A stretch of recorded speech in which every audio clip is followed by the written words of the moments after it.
welcome to the Prospect Podcast. Coach Schumann here. We're excited to really talk to our guest today, and we are on a Friday. I have, as always, Coach D down below to the right today. Somehow I'm on top today. I guess when you come in last, you go on top. I figured it. I think that's what it is, Derek. You come in last, you go on top. You know, that's what it is. The last person in goes on top. I don't know if that's how it should be done, but that's what I guess that's what StreamYard That's does. how we're working. Rewarding the late guy. It's exciting to talk on Friday. We're going to talk with Zac Goodman here.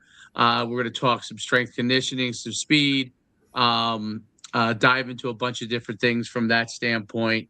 As a coach, Zac, he runs Defying Gravity, which is a platform for speed training education, vertical jump development. He talks a lot about that, strength programming, performance measurement, testing. He was strength conditioning coach at John Glenn High School in Michigan, and he really has like a unique platform that he's really focused on, not just individual training in person, but he does a great job with his platform online to be able to serve people that It's that are youth, not obviously. coach. Those younger guys, they're good with that. These younger guys, they're all good with that, man. I mean, he's 25. They are good. I don't know if I'd say that. I told Tony is I was telling Tony I was like he's like Zac, you're an old soul. I'm like, honestly, like all the stuff that I'm supposed to be good at my age, like I'm not good at marketing. I'm not good at creating promo stuff. Like all I have to offer is just information on the subject. Like everything, like my podcast logo is very basic. The way I present, like, I have a very basic setup. Like everything is very simple, very basic. It works really good. But that's it, buddy. I'm not good at marketing the stuff. I put out good information, I think, and people have just, kind of gravitated towards me a bit. No doubt. You don't need to be crazy complicated. So we're on podcast. What is it now? 320. Zac is number 320. 320 podcasts we've done. So I was typing in and on our, we developed the website for the podcast, which is really cool. I don't know if you've seen it. You'll be up, pretty much within the day of coming in. But and by the way, if you need help with anything like that from that standpoint, I'm pretty good. I'm a guru. So I can help you there if you need it. You let me know. But it's interesting looking at it because I was just typing in on the chat on the site. I was like it has the AI chat, bot that you can go and ask questions and stuff like that. Yeah. And I started asking it questions. Like I was like, all right, let me know. Pull up. Do we have a speed guru on here? Just testing it. And the first guy pulled up was Tony Holler. I thought it was so funny. So it said yes, Tony Holler, well reputed. And I said, do we have anybody named Cal that did a podcast with us? And Cal Dietz was like, it pulled up Cal Dietz. I'm like, okay, this thing's working good. Now I'm like, all right, so can you tell me like offensive coordinators or guys focused on offensive football, but any podcasts? It pulled up like five or six guys from that standpoint, which was really cool. So I'm like, okay, this is working pretty good. I'm like, this is good. So if a guest comes here or someone like yourself or Derek sends somebody to, like the website and say, hey, you can take a look at it. You don't have to just search from there. You could actually type it into the chat and find out if there's any guys in that area, which is pretty cool. So, but welcome to the podcast. I would love for you to kind of go on your journey. By the way, I love the Twitter. So I was reading your Twitter. I want to dive into some of that stuff because I think it's great conversation piece. But I want you to dive into your journey, your background, and how you arrived at what you're doing today. Yeah, I think we were talking before this. I don't know, before we hit record. Like, I guess my journey is relatively short because I'm relatively young. But I started training for myself, my own athletic goals when I was 12, 13 years old. That's when I really got into training, and I saw like the advantage of getting stronger, getting faster, like to bridge the gap for myself. Like I wasn't a 6'3" mutant that like didn't have to worry about training, you know what I mean, to be a good athlete. Like I had to maximize everything, and I had to really kind of take the training as It's very serious. So, and I really liked it. It's like right off the rip, like I loved training. My dad got us weight sets for downstairs. And so I was messing around with machines and I was watching like YouTube videos and just trying to learn as much as I could. And then I started training at a gym. And again, kind of dove into like Olympic weightlifting and that style of training, like doing Smolov squats and different Russian periodization schemes as a 13, 14-year-old kid. I mean, I was doing like squat every day. I was just trying to get as strong and as explosive as I possibly could. And then that kind of transitioned me into high school where I just continued training, learning as much as I could. At that point, YouTube really popped off with like strength training and stuff. Like I know like Elite FTS, their platform grew quite a bit. Westside Barbell started putting out a lot of like more video-based stuff. Along with other articles that I was reading at the time. Mark Bell, Super Trainings, he started getting a ton of like power lifters and Olympic weightlifters and just tons of like strength training information on YouTube. And that's when YouTube just kind of blew up. So I was just absorbing all that stuff. Like in high school, I was purchasing books. So like the first book I ever read, I think I read it when I was a freshman or sophomore in high school. My first training book I read was either 5-3-1 or Starting Strength. And then it was one or the other. And then I read the next one. So I think 5-3-1 might've been available as like an online digital book for free at the point, maybe through Amazon or something. So I bought that, I read that, and I was just obsessed. I was like, there's books about this stuff too. Like I had no idea. So I picked up either, like I said, it was Strength or 5-3-1. One, the other to start. You're like, holy shit, a book. Yeah, it's like, oh my God, there's something I can read. That's amazing. Yeah, it's like, hey, it's something I can put in my hand in a book. Yeah. Yeah, the only thing that you're exposed to reading wise when you're a middle school, high school kid is like, books for classrooms and stuff. Like I had no idea that like people wrote about this stuff in books at the point. But I was like a 14-year-old kid. So like, how was I supposed to know? So I started reading this stuff and I realized like, oh my God, there's this whole thing out there. There's this entire world out there of like everything that I love. So I just started reading as much as I possibly could. Social media started to grow at that point. Like Instagram became a thing around that point, like 2014, 2015, like lifters were posting stuff, coaches were posting stuff. So I just started following people, reading, listening to podcasts, watching YouTube videos as much as I could get. And then I went off to college. I actually was going into like a physical therapy route initially is what I thought I was going to go do. And then I kind of transitioned into exercise science kinesiology like right away. That was kind of like, well, I'll get a bachelor's in exercise science kinesiology. And then if I want to do PT, I'll apply for a PT program. My grades have always been really good. So I never worried about like not being able to pass tests or having good grades or whatever. So I was good there. But as I got into college, like, again, I was just absorbing more and more and more. And at first I'm like, well, maybe I want to go into like the college strength conditioning sector. Maybe that's what I want to do. I talked to as many people as I could. I tried to view as much as I could. And I realized like, maybe that this isn't for me. Maybe the college route isn't for me.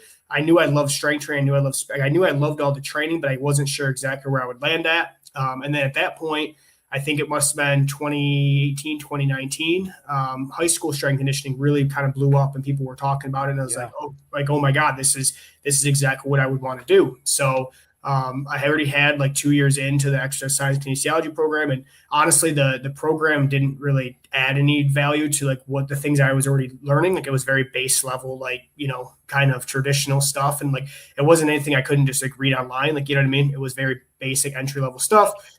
So I transferred into, I took basically all those credits and transferred into a health physical education degree because they transfer super easy. Kinesiology is like one of the largest, classes or class sectors for the physical education program at the university I was at. So it was a very easy transition because I figured out I needed to have a teacher certification to be a high school strength coach. I couldn't just like go CSCS. You had to have the teaching license. And in Michigan, like, their strength coaches, but it's not nearly as big as it probably will be in the next 5 years. Like it's rapidly growing. No doubt. It's very comparable to here in Jersey. It's the exact same way. Not many schools employ a full-time strength and conditioning coach directly. Most times you're a teacher, you're hired as a teacher and you teach strength and conditioning, or you know what I mean? You lean more on the side of a teaching role, rather than just kind of hyper focused. But we talked to a bunch of guys around the state that or around the country, right? That have kind of gone that route and kind of tracked that way. And you're 100% right. In the next couple of years, like it's going to be a bigger thing. And I think as more states kind of navigate that world of teaching strength and whatnot, like you're definitely tracking in the right direction, and then if you want to leave the state, you'll have the ability to kind of do that as well because you'll have all that background. But yeah, continue. I just wanted to just reference. Good points.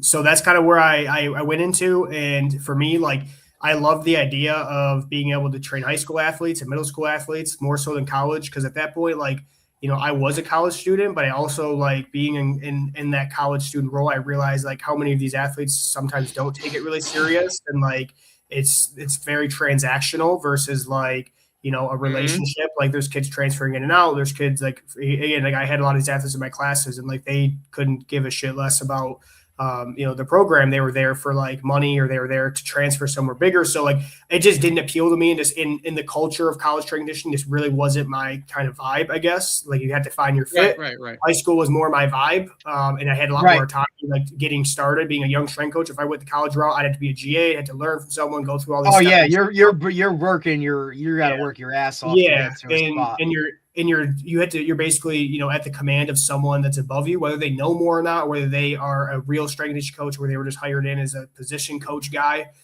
that's taking the role of the strength conditioning. You know what I mean? So I'm very focused on the actual training aspect. Like I'm not a hype guy. I'm not that kind of person. Like I'm very focused on like what's the result of the training.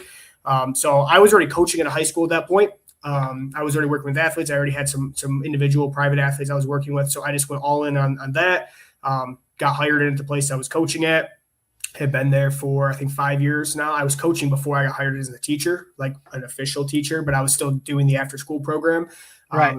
And it transitioned right into strength conditioning classes. And so that's kind of where I'm at now. And I've been doing that for, 5-ish years now.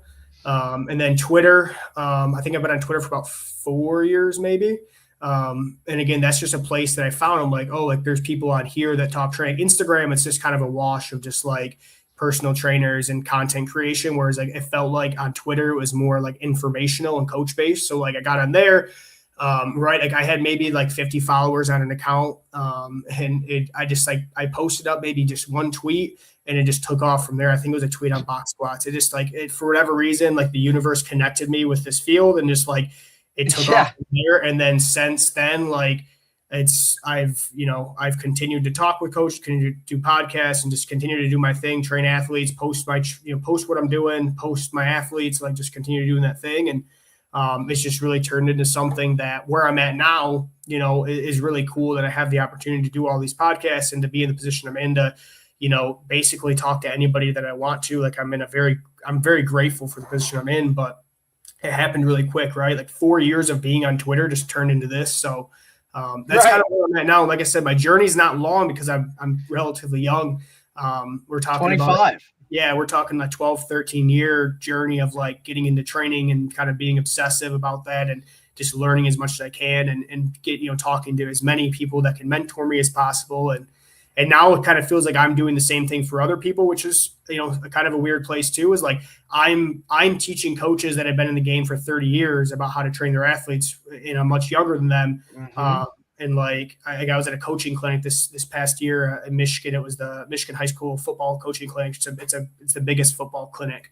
And they booked me for 2 sessions of talking about training, and it was a room full of people who were much older than me. Some coaches were the same age as me, younger college coaches, and we packed the room. It was basically 2 rooms full, and it was packed out into the hallways. And it was really cool because I had coaches that came up that have already accomplished things, right? Have already won state titles, have already sent players to Division I. Some coaches sent kids to the NFL. And they're coming up and talking to me, and they're like, "Oh my God, what are you doing? Like, how are you getting all these results? Like, what are you doing? I love your approach." Like I said, it's came on really quickly, but I'm super grateful kind of where I'm at. So as far as journey goes, that's where we're at. And like I said, I feel like I've told so many people that's like, I'm not close to my peak. Like I just turned 25. Like I'm not close to where I'm going to be at. And I have so much more things to learn and things to try and experiment. Like I am literally capped just by how old I am. Like I just haven't had the amount of time to try all the stuff that I want to try that I'm doing. So like I was just on the Feed the Cats podcast, and I had that same conversation with Tony, and he's like, I can't wait to see where you're at in another 10 years. He's like, you're already ahead of the game now. Like, I can't wait to see the innovation of kind of what you create. So. Oh, you're on mute, Dave. I said, sorry. That's great stuff. it's you're definitely at the beginning of that journey. I was once where you were. It's, 27 years old. I left corporate, opened my own training facility and in speed and strength back in the early 2000s, and you learned a ton of things from that. But I've evolved tremendously since that time period. So what I did back in 2003, there's a lot of things that are still that are still 100% like true, and there some things that kind of changed over time as far as how like your approach is, and that's always, I think, going to continue to happen. I think it's one of the things that we discuss so much on here. Like that's like the biggest balancing act as far as conversations with respects to strength and conditioning and speed is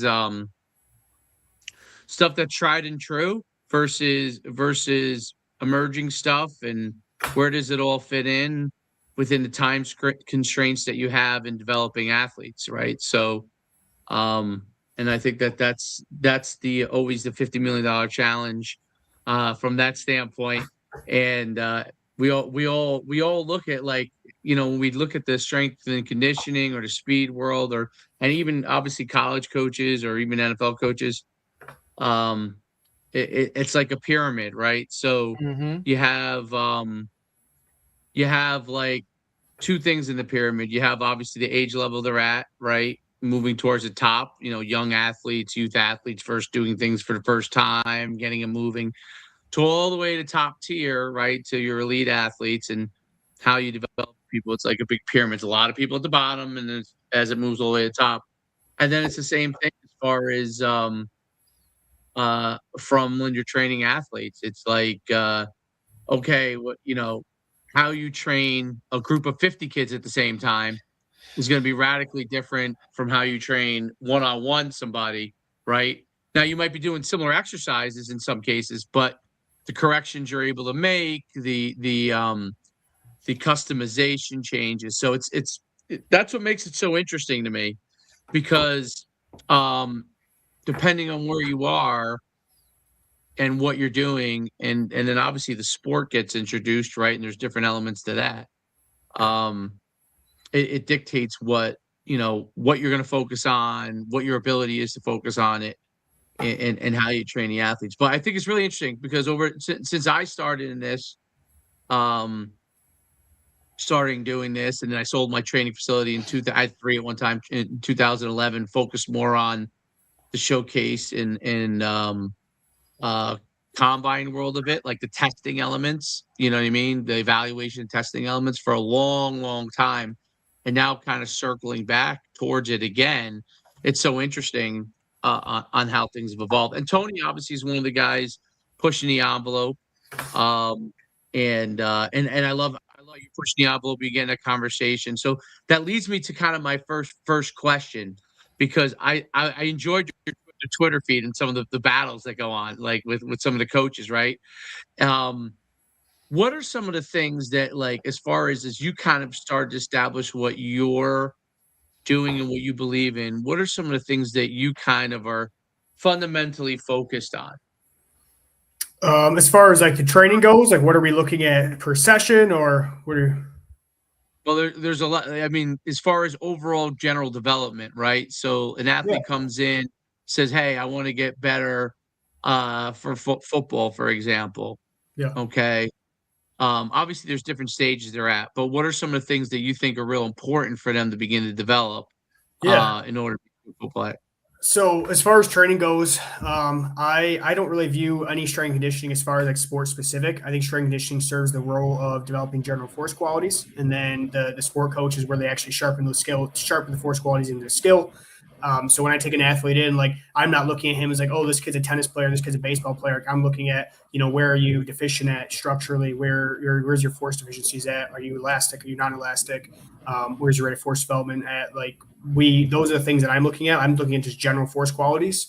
So I think I get in, like there's really 3 domains that we're addressing training through. We're addressing training. We use a conjugate-based system. So we're addressing training through dynamic effort, brief maximal tension, and repeated effort. And so all of our training falls within those 3 kind of pillars. in lanes. And so for my athletes, like most of my athletes, even the college athletes I work with, like they're always very weak. Like they usually don't have tons of training years behind them. Even your college athletes generally are actually extremely weak. Like while they may be large and while they may be explosive, their relative strengths are usually poor relative to how big they are. And so strength is always is kind of the foundation of all of this, right? Your absolute force production. So that's kind of the base of all of our trainings. We use the brief maximal tension method as our kind of driver of absolute strength, of relative strength. Relative strength being, the only way to accelerate any sort of external mass, whether it's your body mass or a ball or whatever, is through the laws of motion, right? To be able to have relative strength, to be able to have mass specific force, to be able to generate force into the ground to offset whatever that weight is. So we have to build up a very wide gap of relative strength. So that's always my first priority. But you also have to sharpen, general strength into, a relative strength into specific speeds. So by using the dynamic effort method concurrently with brief maximal tension, we can raise not only the force ceiling, but then also sharpen it at specific speeds. So we essentially train the extremes of both very slow and very fast. We lift with the brief maximal tension method very, very heavy loads to develop, again, that force ceiling. And then we sharpen it down with specific means like jumping and sprinting for the actual, sharpening of that strength. So understanding that all of your abilities, all of your ability to be explosive is all downstream versus, your peak of strength. So you have to raise the ceiling of that. There's some really good information. What do you mean by downstream?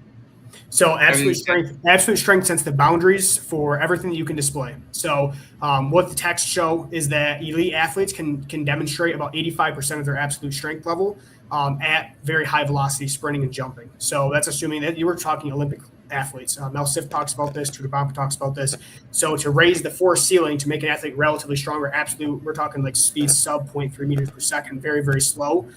That is going to raise their ceiling of how much force they can produce. So force, irrespective of time, irrespective of that, the absolute maximum force you can produce, right? But athletes that are elite are really good at taking their absolute force and essentially multiplying it through elastic means, right? They can display more force at higher speeds than everybody else, right? They're just more efficient. Their stress shortening cycles are more efficient. Their tendons and ligaments are more efficient. They are just more efficient at essentially displaying the force they have access to, okay? The problem is that most athletes just lack general force and like they just don't have it. Like they are multiplying from zero. They are just not very strong. And if they are, relatively strong, then they tend to be not very elastic. Or they have major deficiencies. Like I talked with Tony on his podcast about, like, the biggest thing that we see is like you might see an athlete with a big squat, but then they run slow and don't jump high. It's like, well, right, they're weaker in another area. They may be overpowered above the knee, but they're extremely deficient below the knee. And so that's a big problem I see, because a lot of athletes just don't have a lot of ground contacts. Like we're in a society now where, like, people don't move as much as they used to. Nope. Playgrounds. We sit around and don't do that kind of shit. They Right. don't go out and play. They don't hang out on the monkey bar or whatever. You know what I mean? Like, they don't climb trees, right? Like I heard a guy. It's funny because I heard a guy say, like, when's the last time you were around like young, like middle school or elementary school kids and you saw a kid wearing a cast, right? Like they just don't go out and do those types of things to break an arm or do any of those types of things anymore.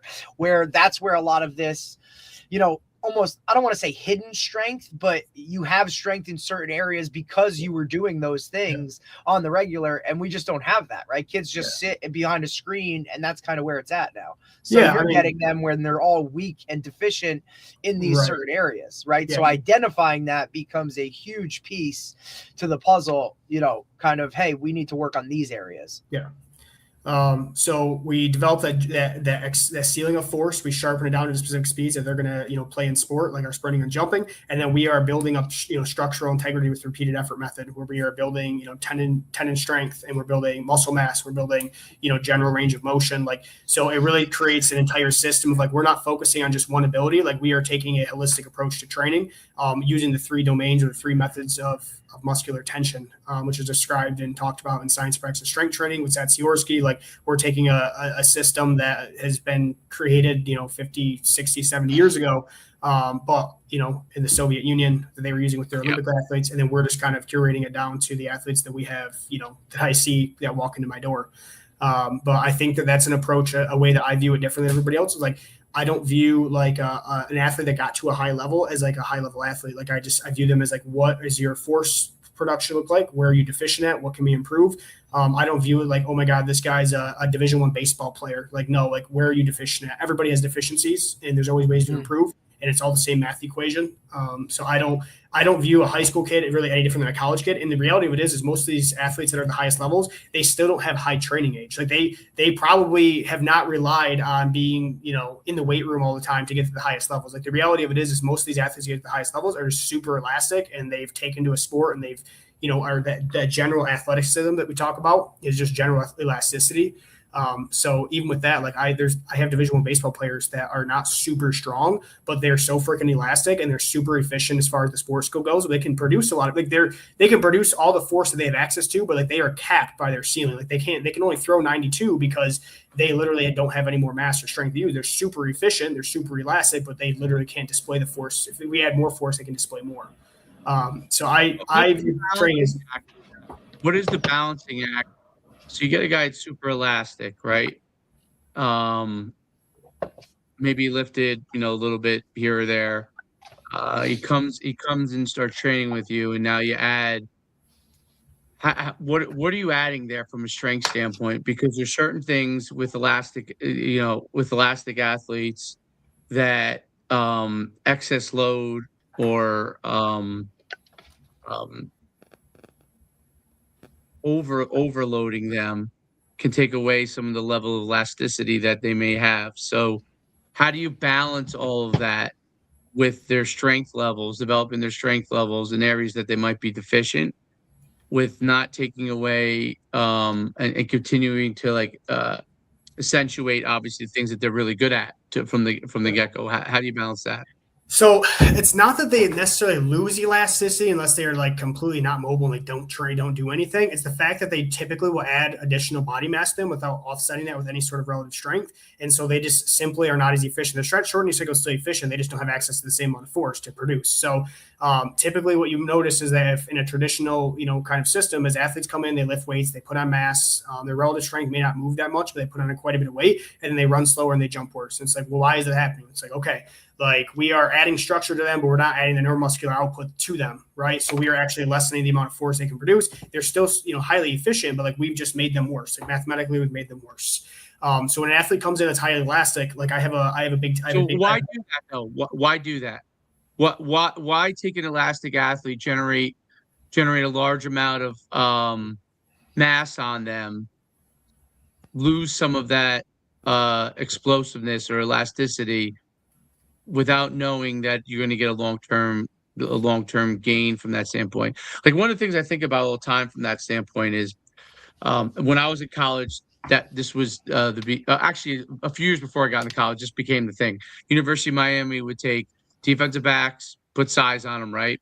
And then they were super fast, move them to linebackers. Linebackers moved down to defensive ends, made them phenomenal at that position, right? So like it was a very smart strategy as far as I'm going to take a great athlete and I'm going to put them in an area where they can now utilize their elasticity, the force they can generate naturally, maybe put size on them, lift them in a weight room, and then drop them down to a kind of quote unquote slower position, like defensive end.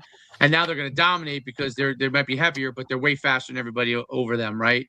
So that's kind of like one theory of it. But like when you start to gain certain amount of size, like I look at the balancing act of that, and I look at the balancing act of like 100-meter dash sprinters, right? So you look at Noah Lyles, super strong, right? Like Noah Lyles, super strong for his body weight, super strong. But how do you balance that part of it, right? Because you don't essentially want him to gain any more weight, but you do want him to get stronger. So that's kind of where the two part of like what I'm thinking there. So this is the mistake when it comes to training is understanding that like not all strength training is created equal. Their strength training across the board is, for me, like I'm focused on neuromuscular output. Right. The size is going to be a product of relative strength. So in order to create tension in the fibers, you have to lift heavy weights, right? But in order to hypertrophy those fibers, is they have to experience a large degree of mechanical tension.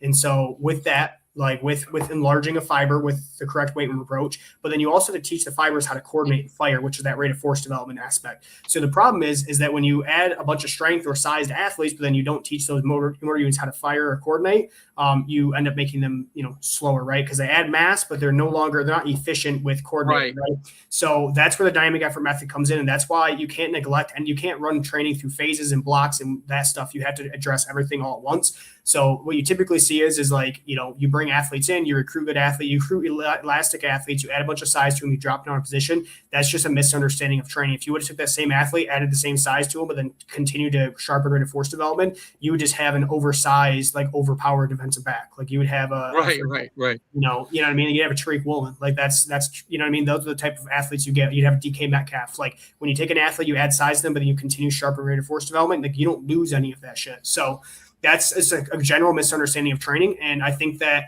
this is kind of what gets lost, is that strength training should complement speed training, and that ultimately strength training is kind of sets the parameters and the baselines of rate of force development, right? You can only display or express what you can maximally produce. So it has to be holistic and it has to be sequenced correctly.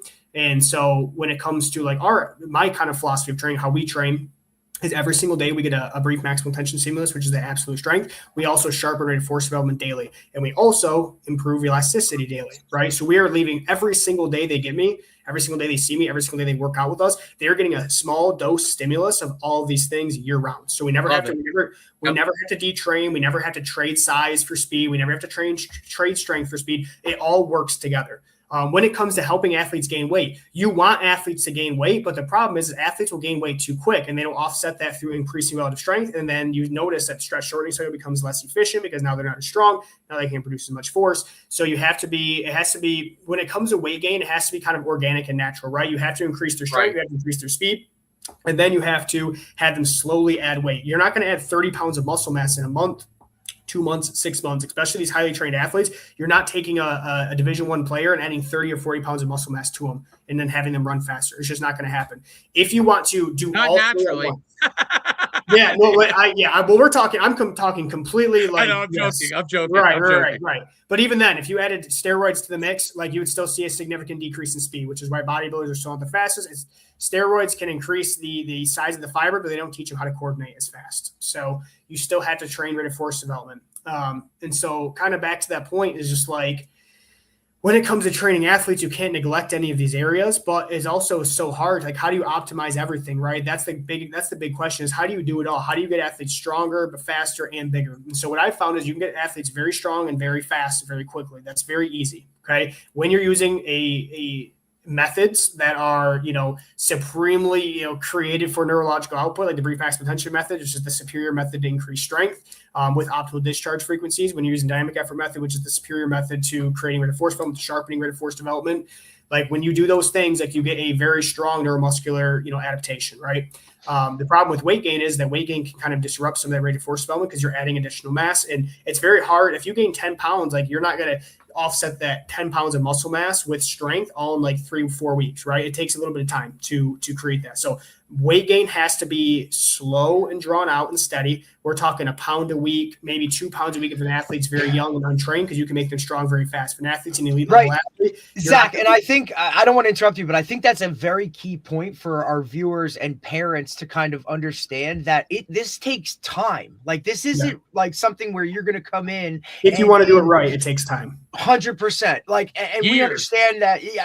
This isn't like hey, I'm at this number or this weight now, and then I'm going to come for 2 weeks or a month, and all of a sudden it's going to, you know what I mean? Like you're going to see some gradual progression, but for the most part, like this is going to take time of building and consistency and doing all of those things that have to, you have to partake in order to get there. Right. So I think that, in the society that we live in, right, where it's a now type of like, we're always looking for an instant, reward or that instant gratification, where this is a process that's kind of drawn out, and you have to take the time and understand that this is an investment long term, not just an overnight or a couple session type of fix where you're going to see, these astronomical gains or changes, drastic changes.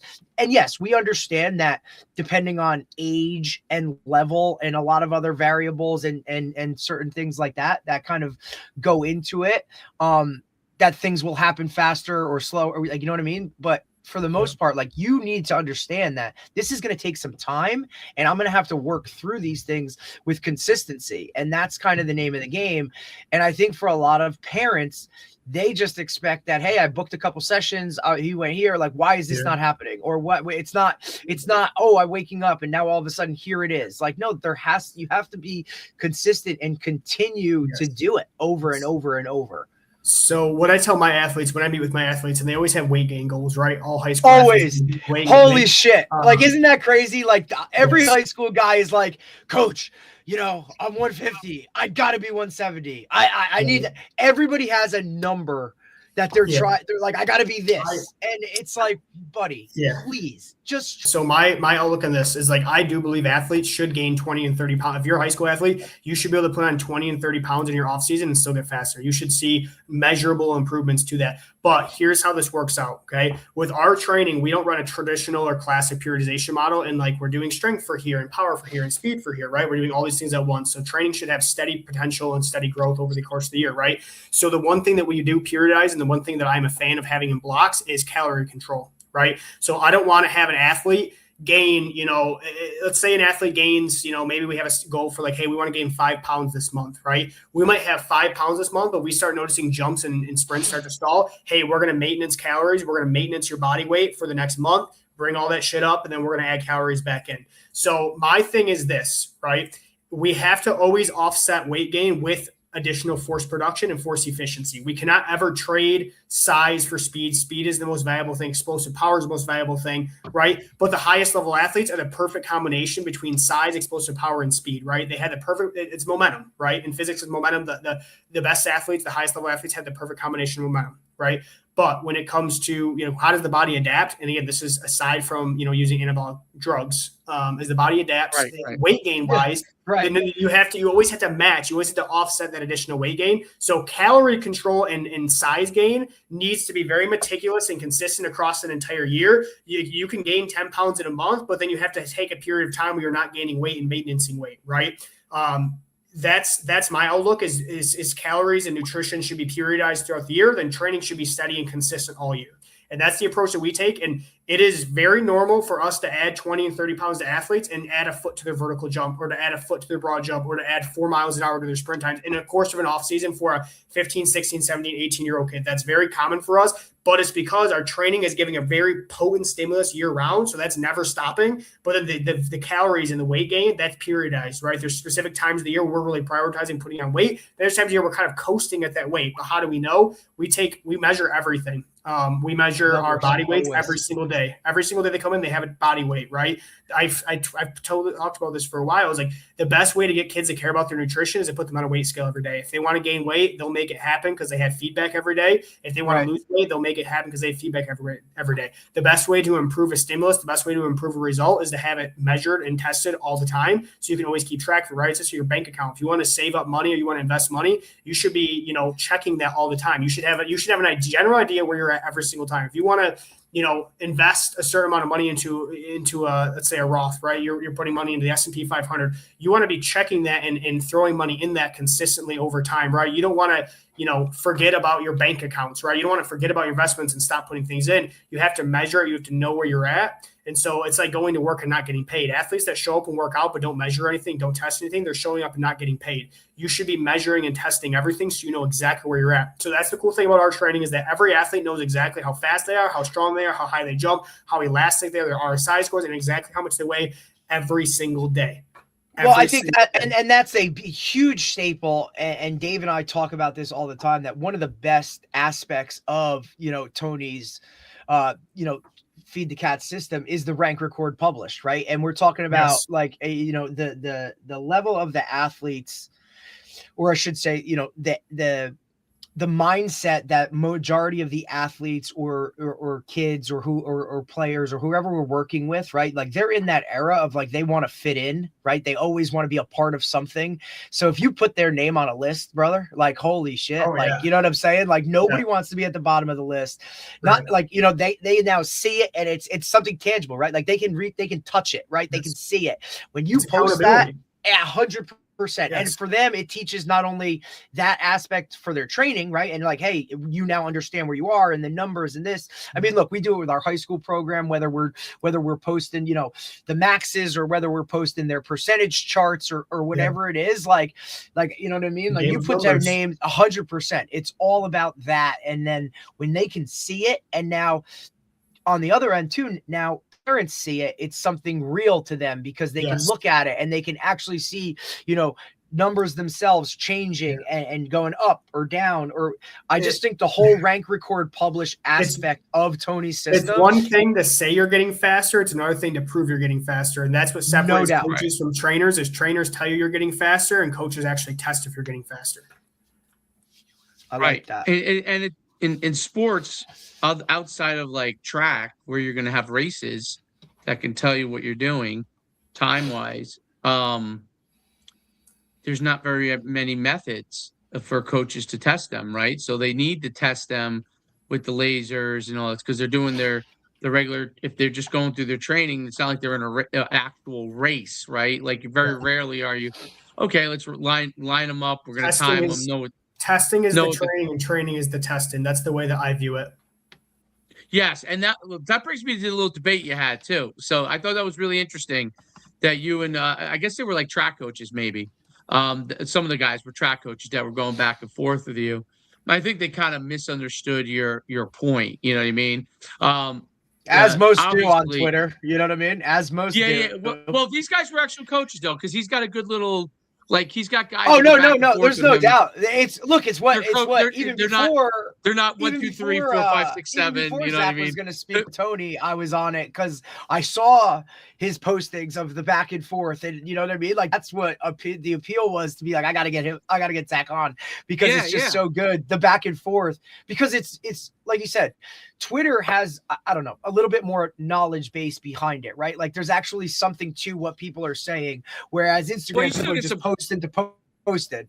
Oh, but he still gets clown shows. You can see their picture. You know what I mean? You can see their picture, whether they're, you know, BP 1, 5, 6, 7, 8, 9, 10, 11, you know, versus like a name, which is great, right? Because then you know whether to respond or not. But because otherwise you're just responding to like some person in their basement. But what's interesting about it, what I thought was interesting, it was some good coaches, right, that were, you know, going back and forth. And Zac's stance was, you know, hey, if you're not testing, you know, how do you know, right? Like, how do you know what their progress is, which is 100% correct. And the track, some of the coaches, I think it was mostly track coaches, I think. I mean, I looked fairly quickly, but it's like, well, you can't time them all the time. And my point is this: it's the way after looking at it, it's, you know, your sport depends on how much you need to implement those things.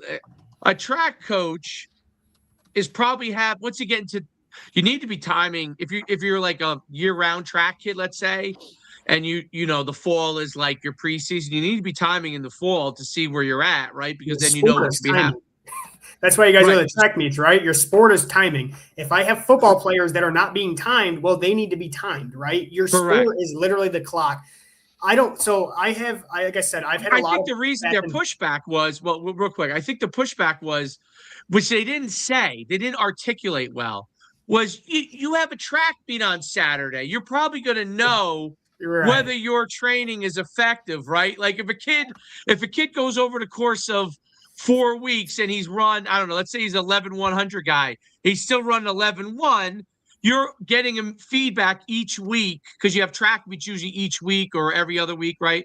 That tells you what your time is. So do you have to time them all the time? No, but what you should probably do is some fly 10s or fly 20s to give you a gauge as to whether they're improving, because that will help you know when you get into a race that you can expect a certain time from your kid. And then I think that's kind of where you were going, but they were so adamant about like, you know, we're not timing all the time. I thought it was very interesting. Go ahead, talk.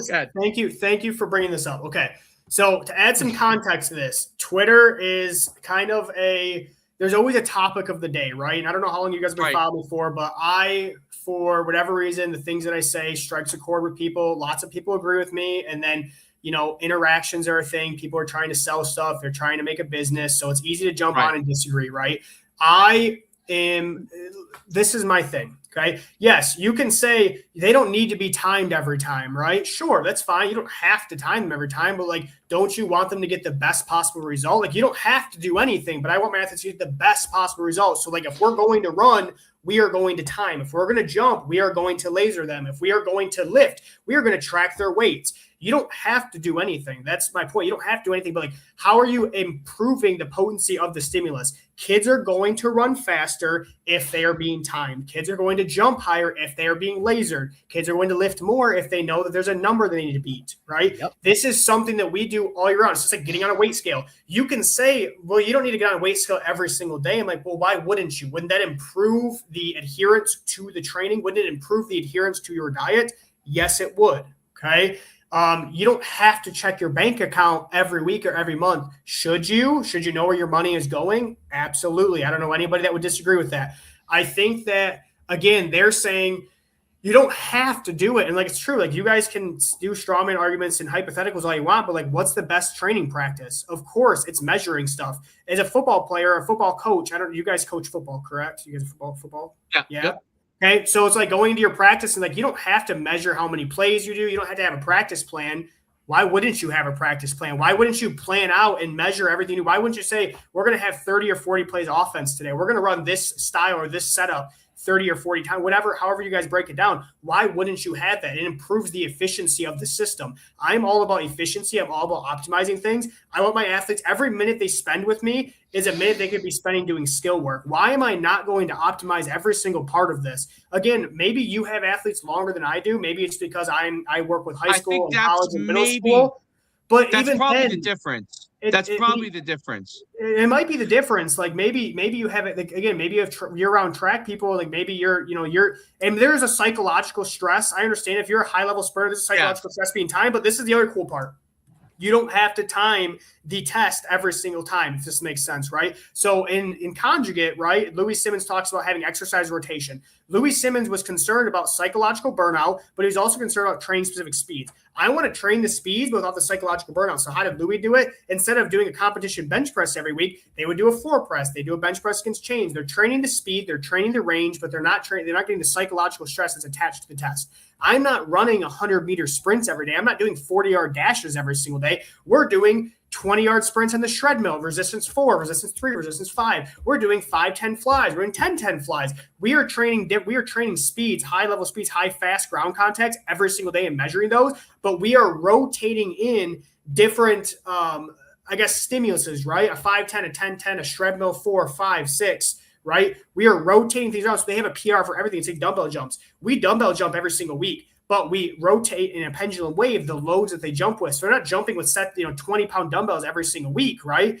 They are jumping with different loads and setting various PRs. So this is you have to expand your training to give athletes, if you want athletes to train at high intensity year round, they have to have a lot of records to beat. Right? If you only have one record to beat, of course, there's going to be psychological burnout from testing that every single time. That is not a testing or measuring problem. That is a coaching problem. Your system should ensure that athletes have many different indicators and testers to PR year round. That is what makes training fun, is to have constant things to improve, right? You don't just test one thing year round. That's stupid. That's bad training. And I think that they're trying to pigeonhole the whole idea into, why would you run 100-meter sprints every single day? It's nobody said that. I'm saying optimize every rep you do, time every rep you do. If you have the ability to do so, you should absolutely do it because it increases the potency of the stimulus. And if you're concerned about burnout or kids carrying numbers, have lots of records to beat. Why is that? It's not a bad idea. But again, I don't think anybody, I'm always open to take phone calls. I will take a phone call from anybody. One of the most notorious disagreements I've had on Twitter, this was brought up in the Feed the Cats podcast with Tony Holler. Me and Tony disagreed on strength for speed training, right? What did we do? I said, hey, Tony, give me a call. I'd be happy to talk with you. Tony called me. We talked for an hour, and Tony's like, I get it now. He's like, it makes so much sense, right? This was 4 years ago. I always say, if you don't agree with me, and I don't like going back and forth. It's not that I go back and forth with coaches, right? I've tried to get away from that because I don't see any value in that. I see value in this is how I feel. This is what I think. And if there's a disagreement, like we can do that on Twitter. Like I'd say, this is what I feel. So I think I'm not going to attack you, but like give me a phone call. Like if you want to actually talk, if it's not about interactions and it's actually about training knowledge, give me a phone call. I will call anybody. I will set up times with anybody. It does not matter. You know how many coaches have had call me that disagree with me on Twitter? One, Tony Holler. All these other guys will never give me a call. They'll never do a podcast. They will never do any of that because they don't care about the actual training knowledge. They are obsessed with the interaction. So I said something that got views. I lead a lot of conversations on Twitter and on X regarding strength and conditioning. Like I have been doing that for 4 years. And sometimes it's easy to jump on a bandwagon and just try to get clicks and interactions. But like I have yet to receive a call from anybody who's ever disagreed with me on that stuff. I always offer that. I will call I post on Twitter. Give me a call. I am available to talk about. I love talking about training. And the reality of it is, if any of us sat in a room and talked training, how many of us would agree? Probably all of us. I don't think anybody disagrees that timing is a good thing. That's the whole sport you guys do. I think the methodology. I think what gets lost a little bit is the methodology of implementation, and we actually just talked a lot about this yesterday with Coach Soto from University of Miami, and he's a baseball coach, a baseball strength conditioning coach there. And what I thought was really interesting, because we talked a lot about measurement and when you measure and when you don't measure and what does it all mean, and does it impact, for example, in his sport was obviously baseball. Where's the impact, right? And we talked, obviously baseball measures a lot of things, right? Like they have the hitman, why do they do that? Because it's good. Right. It works. Right. So, but the point of that is you don't. There are days, like I'll use pitching for example. There are days that you're not going to track how fast the pitcher's throwing, right? Because you're not gonna want to know. You're not gonna want to burn out the nervous system from that standpoint. If they have, let's say they pitched on, let's say Sunday, they're gonna pitch again, let's say Friday, right? And let's say they're throwing on Tuesday easy or Wednesday easy.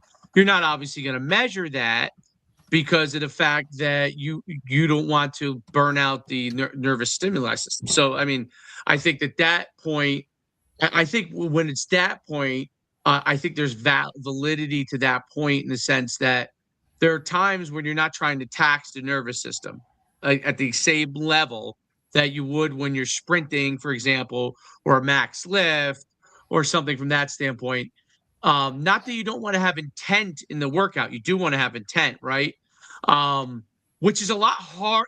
I agree with you. It's much harder to measure when you're not tracking, but it's kind of like there's a level of science and there's a level of art in the balancing act of keeping the athlete healthy at the same time that you're trying to get maximal performance. Right. So I think that's where the balancing act becomes difficult. So for me, like with athletes that I work with, young kids I work with now, like I coached high school football for 20 years, but and when I had my speed and strength studio, like we would test, this is before VBTs and stuff like that, where I even out, but we used to test, it wasn't every day, but we would test fairly regularly with what we had at the time to get feedback, right? Like if we took a kid in and we timed them in the 40 the first day, we weren't just going to time them 8 weeks later. You know what I mean? We want to know, well, along the way, are they making progress, right? And it may be different things. It may be the 10-yard, maybe the 20, however we did it. But I do think like there's some things that you want to balance that balancing act, because I want them sharp on the day of actual performance, right? Yeah. When then you are, like, as a baseball player, you obviously you're gonna, and football is the same way now, right? You tack on the whatever system you're using from a MPH, mile per hour timing standpoint, you put that in the workouts, you can track that, right? You're tracking those kind of things. You may not even be telling the player that you're not even going to tell the result, maybe, because you may not want him to know. You may be tracking it for yourself. So there's value to that. And then there's a go day, right? There's the game day. Okay, baseball pitcher, we know how fast you're throwing and for how long, because we're measuring every single one of them. Same thing with football, right? We're measuring that stimulus of, when did you get tired? How fast were you going at peak times? When did that drop off on game day? So then it comes back to the training as to, okay, I always thought Tony does a nice job of this in the way he articulates it, which I think is fairly simple. Like how he talks about Monday, he's timing, right? Like he's timing on Monday. They're excited. They're ready to go. That's like kind of his big time and day of the week. And then maybe they integrated another time period. Lifting wise, even though I don't think you have to do it every day, you're pushing weight, which has a number. So no matter whether you're tracking VBT or not, right, that day, and you may be tracking VBT every single time, but even if you're not, there's a number that you're lifting, like 135 for 5 reps. We can calculate what that actually max result is, even if you're not doing VBT. So in weightlifting, that's done regardless. If you choose to do bicep curls and normally you do 40s for 10, and this day you decided you're going to go 30s for 10, we know that you're not putting a max output there for that workout, right? And so I'm saying that to say, like, the balance, the art versus the science, that one part is difficult. I wonder if there are measuring things that we could use, like the force plate we talked about, or other things that, like, if you don't want to measure that day because you don't want to blast that stimulus, are there other things you can measure to see where they're at? That's my point. Is for us, we jump twice a week. We do vertical jumps, loaded jumps twice a week. We do RSIs twice a week. We do sprints twice a week. We will do our benches and our upper body lifts twice a week. We are doing our lower body lifts twice a week. So we have so many things that we can track and measure, right? We're not just measuring the same thing. That's what I'm saying is, like, training has to be creative in the point of, like, if you're a baseball player, of course you're not throwing a bullpen every single day and measuring every throw, right? Like, why would you do that? But you know what you can do? You can measure pull downs, right? You can run specific pitches. You can do specific drills and measure all of those drills. I'm saying break down the components of what is moving the needle, measure all of those things, and then test to see if those things improve, right? It's like the 40-yard dash. I'm not testing. If I want to improve against 40-yard dash, we're not running 40s every single day. We're going to run flies. We're going to run treadmill. We're going to run dashes. We're going to run various PRs, right? And it's going to give us information. Treadmill's phenomenal. All those little components give you information, right? But again, I never made the argument to say that you should only test your 100-meter dash or 40-yard dash. I'm saying every single output you do should be measured. That's why you have a variety of outputs to measure. Right, it's not about. What do you use? What are some of your tools? I'm curious what you use technology wise for the different things that you measured. Like I've used actually OVR. Like if you have a budget, right? OVR is pretty great for the dollar amount, right? It covers a good amount of bases. There's a new one. I talked to the guy, but I didn't end up purchasing yet. But I can't think of the name of it now. But you put it on the bar, basically like straps right onto the bar, measures output. You could do it for anything. You can put it around your waist, measure output, doing broad jumps, right? Yeah. What are some of the things that you use measurement wise? Because I think that's awesome. There was nothing like when I started, like literally, like. I'm telling you, it was obviously a stopwatch. That's what we used, right? Like obviously how much weight they were using. You're measuring maxes, and now you have so many different tools. What are some of the tools that you think help you tremendously in doing what you do? Sure. So let me walk you through a week. For our Mondays, we always shred mill on Monday. So we're doing the shred mill. I run a 3-week pendulum wave with the shred mill. We always run gear 2 weeks. I'm focused on acceleration with the shred mill because I think that's the greatest value of the shred mill. That's the middle one? Is that the middle slot on the it's going to be your flat. The gear 2 is your flat, and then your resistance is going to be we'll run a resistance pendulum wave. So every week they'll have a new resistance. So they'll set a PR, and we rotate back, and they hit a new PR on that resistance. And so that allows me to train acceleration. And again, we're training again that power output, right? That acceleration. So right. we do that every Monday. That's our sprint work. We also do RSIs on Mondays. So we'll do drop jumps, or we'll do like lateral hurdle hops or short hurdle hops, and we'll try ground contact, reactive strength index. Or you can also, if you don't have the tech, you can just track general elastic means of just like how many reps can you get in a minute, right? Very easy, very low tech, very low stakes, right? Can do that. So we do RSI and sprint out every day on those days, on Mondays and Thursdays. And then our upper body strength work, again, we're doing things like our BMT benches, we're doing our chin-ups, we're doing, a variety of different exercises there to increase strength. And we're loaded. We only do working sets. We don't do we'll do warm-ups, but we only track working sets. Like if we're doing 3 sets of BMT bench, like I'm not tracking the warm-ups. Like I'm saying, okay, we're gonna get 3 sets of 205. That's your BMT bench. If we're doing chin-ups, when we're doing 2 working sets, we only measure 2 working sets. So we, like I've said this before, is like we may only do 8 to 10 sets total of a strength workout, right? But every single one of those sets is measured, and every single one of those sets is tracked and progressed the next week. We don't do anything just to do it. We always measure and track everything. So that would be like an upper body speed day. The other speed day is we're running fly 10s. We're doing, again, RSI. We're doing drop jumps or lateral hurdle hops or short hurdle hops or pogo jumps, things like that. I like to do one extensive, one intensive every week. So something intensive like maybe a drop jump RSI, and something extensive like a pogo jump. So I like to have 2 plyometrics in that slot. And then for our lower body days, we do dumbbell jumps twice a week, vertical jump. Every jump is on the OVR. We don't do multiple reps. We get up, we do 1 max ever jump with their weights are based off their box squats. It's running a pendulum. So exact same thing. They might have a record with the 20s, a record with the 25s, a record with the 30s, right? And so we run that, and they have a record with every single weight, and we rotate through that. As they get stronger, we bump the weights up, but they have to go to the next tier. So we have 3 tiers of jumps. Okay. So we do that twice a week. After their jumps, we do vertical jumps. We take those twice a week, right? We measure their verts. After that, we go to our box squats or whatever our main squat pattern is. That's our BMT. So that's our main lifts that we're pushing to a strain. They have numbers that I give them.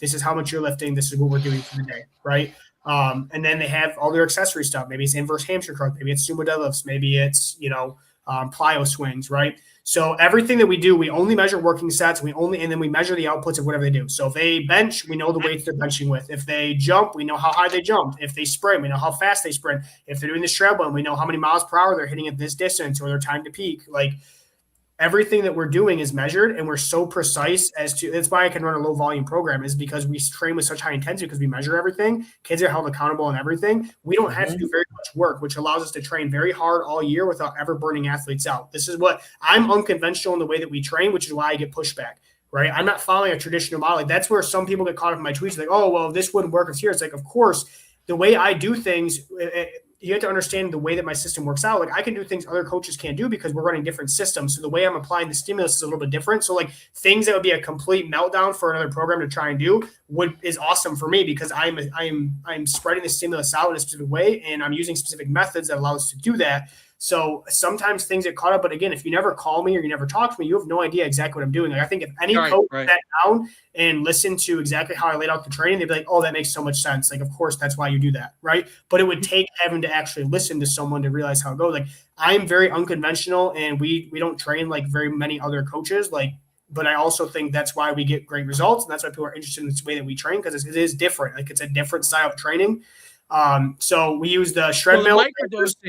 The microdosing of training, and me and Derek have talked a lot about this. Like I told him, and we were trying to figure out the best base of it. I was saying that if I opened another training facility again, we would have sessions maxed at 30 to 45 minutes. And we wouldn't need any more of that because of the same kind of thing where we're measuring output. We're focusing on a certain level of explosiveness and trying to be able to measure all that kind of stuff. And because you're able to track it, and because you're stimulating the nervous system so much better over a shorter, even though you're giving them breaks when they sprint, so you get max output, but you don't need to do it at as long a period of time. And what I think a lot of, you have it. Even guys, I see it in college. I almost want to throw up when I watch football training. So, like there are guys that do a great job, by the way. There's a lot, but there are some guys that I'm like, that team's not going to be as good as they should be, because in the old days when everybody was doing the Bear Bryant style, of course, everything was equal, right? Like if we're all doing a Bear Bryant style, it could be all completely wrong, but we're all doing it the same way. So the fact that Bear Bryant might be a better motivator overall recruiter and coach, he's going to win. But now we know that there are better ways to do things. So coaches, and Tony talks a little bit about this, and I've heard other guys talk about this, where like, hey, you're the guys who get on board now have an advantage. Okay. Yes. The guys who don't have a disadvantage. But in 5 years, it'll be like with the good way of doing it, how it was when Bear Bryant, everybody was doing everything the inefficient way. Everyone's gonna be doing a certain level of it, and you're gonna have it'll come back to like, hey, some new innovation is gonna have to happen in order for there to be as far as method of training or style of game or something like that in order to win. So I think it's really important, like microdosing and understanding the stimulus that you're getting from your athletes, how you can get a lot in a short period of time. It makes I do it with everything. I had to start doing it with my son because he's an impatient person. Okay. Yeah. And Derek knows my son. He's very impatient. Okay. And so he loves to compete, meaning he wants to play a game. Like he doesn't want to do all the all the trainings. I'm not talking about like the lift. I'm saying like even practice. Like he's like, can we just play 5-on-5 or 3v3? Like I don't, all right, great. Like that's how I'll get better. That's how his mind works. But I had to like, listen, I need 20 minutes to work on these things. It'll help you in your game. Give me 20 minutes. He's been like that. He's now going to be 11 in June. He's been like that since he was 6. I mean, 5. I mean, out of the womb. Like, like that's who he was. That's just who. It's never going to change. That's who he is as a person. But when you measure, he freaking loves it. Like, he loves it, right? Like, now, absolutely, everything turns into a game or competition. Training's fun. It's not a grind. It's fun. It's fun, right? Now there are days when he'd be like, "Can we not measure?" Which means I know mentally that means that he doesn't feel as good that day. So I kind of respond because he doesn't want to like, put a kids different. Are smart like that. He knows his number's not going to be that good. I'm like, cool. We'll do our workout. We're not measuring anything, but I want you to give me a good like. You need to get. We won't go as long. You need to give me a certain amount of work, right? But so I think kids know that. Like, I'm sure kids will come into you and say, "Hey, coach, like, they're very I want to get some self-aware. work on, but I'm not as. I may have played a game yesterday, but I want to get." And you adjust your workout, right?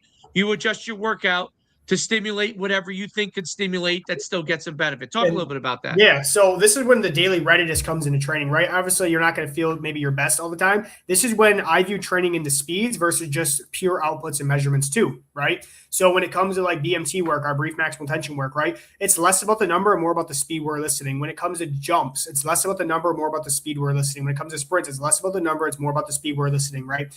So everything is speeds. All training is speeds. All you're doing is addressing various speeds with various means. Okay, that's conjugate training in its very core. Okay, so with that in mind, like you may not feel your best on this day, but we can still train that speed, right? It may be your output might not be as good as it was, but we can still train to a strain. We can still sprint, right? We can still accumulate a specific means to improve. And I think that's the other thing where coaches get caught up is like, obviously, measurements, you're not going to hit a PR every single day. Your PR should be pretty frequent. If your training is correct, your PR should be relatively frequent, right? You should be getting PRs pretty much all the time. And if you have enough things to PR on, you should be getting a PR every single day, right? Like you should be able to improve something every single day if your training is creative and it's holistic and it's attacking all these things. Like our training is, we attack a lot of different things so we can PR, right? So that adds a compounding, motivating factor, right? If I can come and say, hey, coach, my legs are dead. Like I just had this like yesterday. Kid came and, hey, coach, we're running our butts off at baseball practice. They're making us run pulled. My legs are dead. I'm like, okay, that's fine. We're still going to sprint today. Go bench first, right? He goes and benches. He hits an all-time PR. He comes to sprint. He hits a sprint PR, right? I mean, he literally went from like a 1-2-5, 5 into 10 fly to a 1-2 flat, 5 into 10 fly. Huge PR on bad legs. Why? Because there's a compounding factor of hitting a bench PR going to the next thing.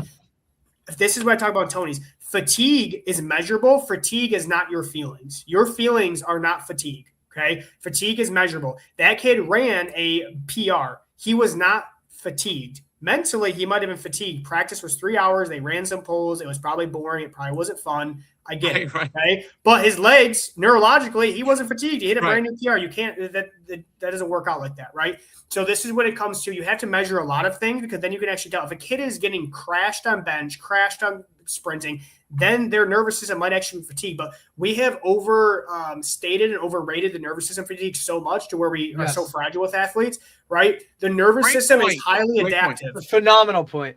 The nervous system is highly adaptive, and the reality of it is that the body is always concerned about survival, right? The body almost never, you literally can't output all maximum motor units that you want to regardless, right? You might, with a sprint, right? You might time it and you might get the output that you can get. The reality of it is the body's always saving a little bit in the tank, right? The only time that you are going to maximally recruit all motor units is when you die. Like your body will literally maximally recruit everything. Like that is death, right? So there's always some in the tank. We have overstated CNS fatigue. Athletes are way more resilient to training, especially when they train in a model that is high intensity and low volume. Their nervous system is constantly primed to compete. You can't measure CNS fatigue. It's not measurable, right? Per se. So how that's one of my pushbacks, and actually you differ from Tony on that. That's one of the areas you differ from Tony. So right? It's not that I don't believe in CNS fatigue, but fatigue is measurable. You can do a blood test and you can see metabolites and calcium ions in people's blood, right? That all the time. But you can measure fatigue through high velocity means like your RSI drop jumps. You can see if an athlete is less twitchy. That generally indicates there is some sort of fatigue, right? Sprints are the most fatiguing. You can see fatigue the best with sprinting because it's such a fast stimulus. Both high velocity means a more sensitive fatigue. Slow velocities are less sensitive. So you can PR in a bench press and maybe your sprints are bad, or you can, PR in a dumbbell jump, but then maybe your vertical jump is bad because it's a different ground kind, it's a different movement. So you can see fatigue generally a lot better with high velocity movements. It's much more sensitive, but when you are measuring and PRing a variety of means, you can still have productive work and training. If the only thing you do is fly 10s, of course, you're not going to have productive training unless you're PRing, right? But we're not just doing fly 10s. Fly 10s are a part of our training. We're running fly 10s. We're bench pressing. We're doing chin-ups. We're doing RSI drop jumps, we're doing lateral hurdle hops. We have so many things to PR.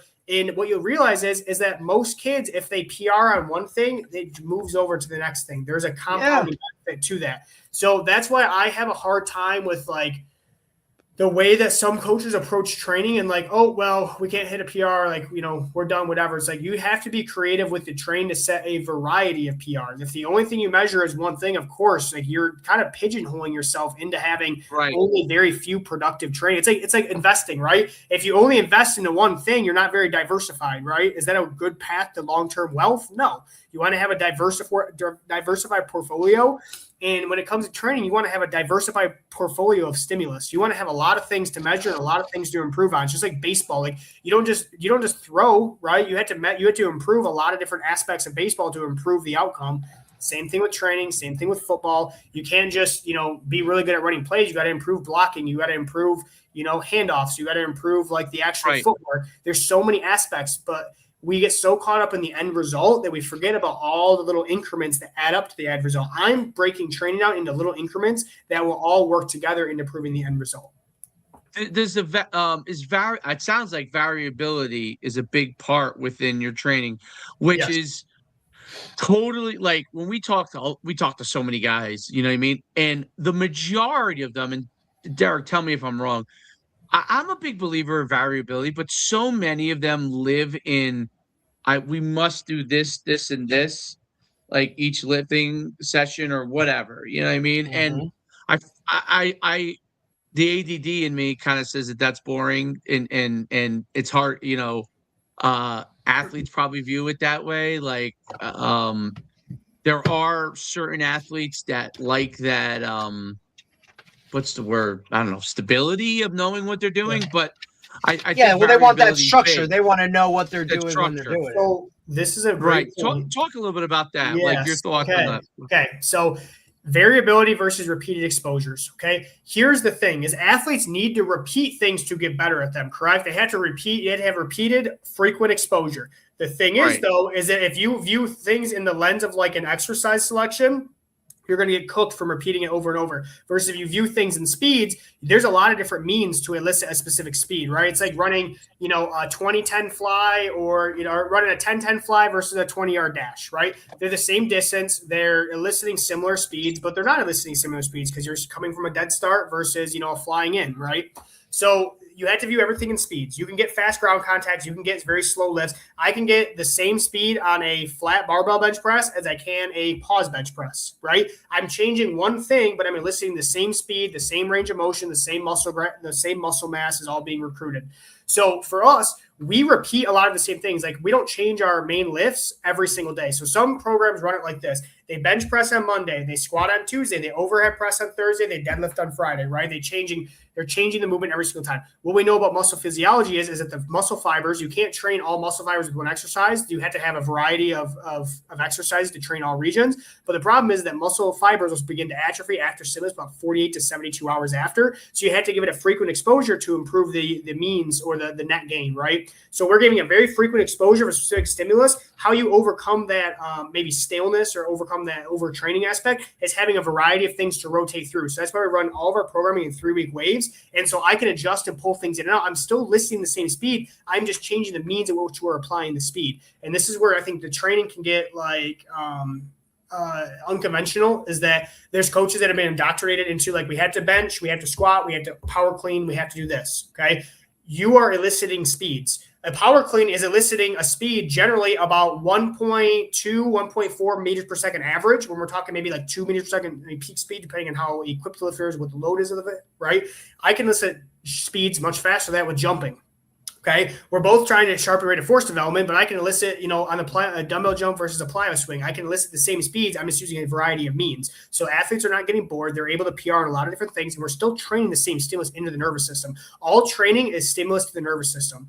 Versus like we're pigeonholing ourselves into certain exercise, like box squat. We box squat a shit ton because it's a fantastic exercise for jumping and sprinting and acceleration, right? I can elicit a neuromuscular output from a box squat just as good as I can with a safety bar box squat. I can change the bar, the neuromuscular output, the contrast method using the static dynamic method, that can be used in both exercises. We're just changing one means of the exercise so kids don't get bored of doing the same thing over and over.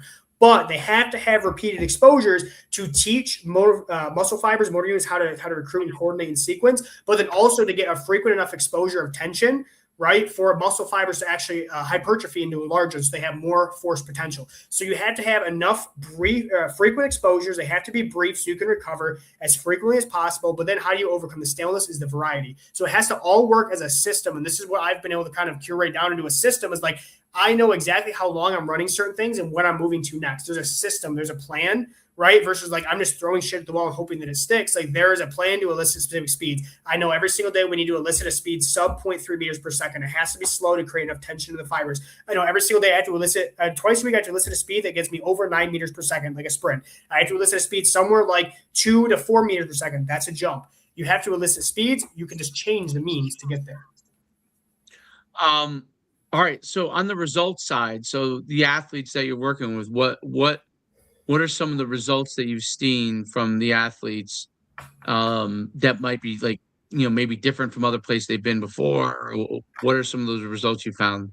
Well, we have the best right now. Prep Red Zone runs showcases across the country, national showcases. My athlete holds the broad jump record. He just broke it this year. He jumped a 10.8 broad jump, a high school junior. Which is, nearly an NFL combine. Like that's an NFL combine level broad jump for a high school junior. So we have the national best for there. We have the best in Michigan. We have the best Eldro. I've had kids that have won state championships. I have the best OVR jump in the country right now in the OVR measurements. I have a middle school kid that jumped 35.3 on the OVR jump. And that's a 39.1 in a jump mat or a skyhook, whatever you guys use. So I have middle school kids. That kid's also jumped a 10.2 verified broad jump as a middle school athlete. Jumping over 10 foot's impressive for like any high school athlete, obviously very impressive for a middle school kid. I have 4 more kids in that grade today that will jump over 30 inches in the OVR jumps. I've had, 200 some kids jump over 30-inch verticals. If you're measuring on the jump mat, I've had 25 kids that have jumped 40-inch verticals on the jump mat. And that's just in like 4 years of being at my school, 5 years being at my school. So like we turn out a lot of really good jumpers. We've had a lot of good laser time sprints. Like last year I dropped like 4 or 5 videos of kids running laser times, sub 4.5 40s.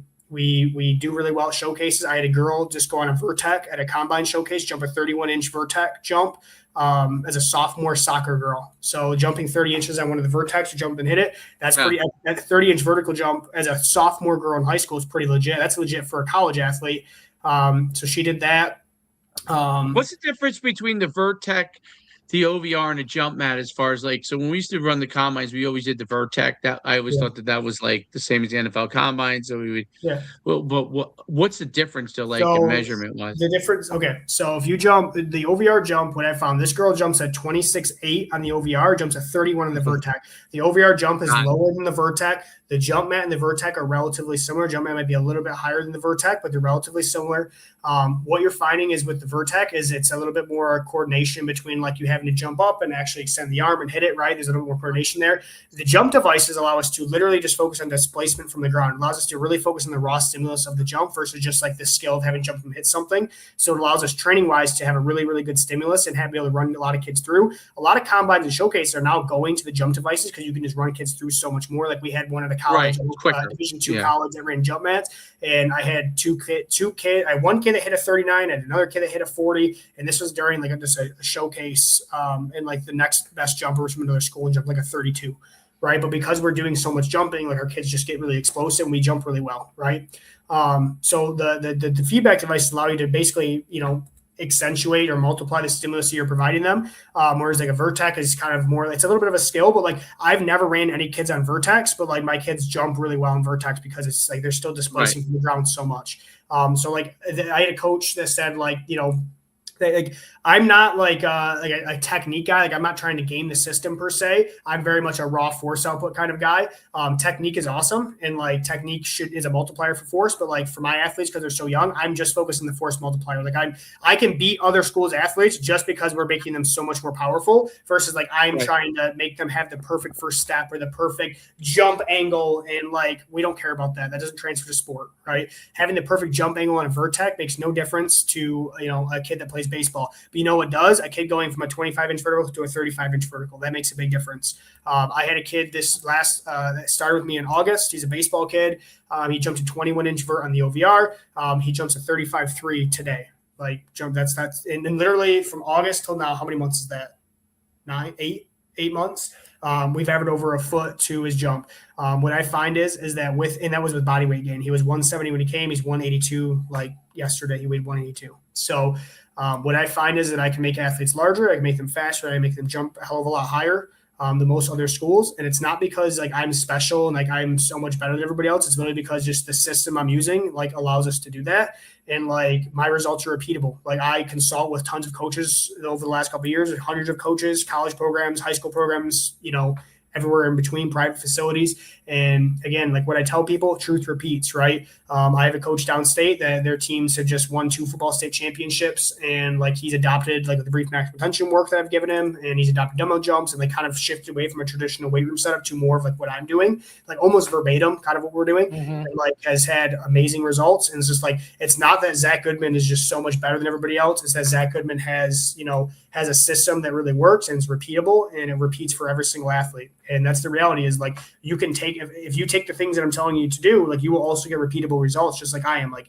the training works, the stimulus works, the way it's set up works. Like it's all a math equation. What I can do is what you can do. It's just about how you repeat it. And so that's what, like I've had a lot of success with, consult coaches, like just basically, hey, like I consult with you for weeks on end. You do this. Like I've had whole athletic departments adopt the style of training and had amazing results as far as buy-in goes. But then also the athletes are jumping higher than they've ever jumped. They're running faster than they've ever jumped because truth repeats, and things that work always work. Did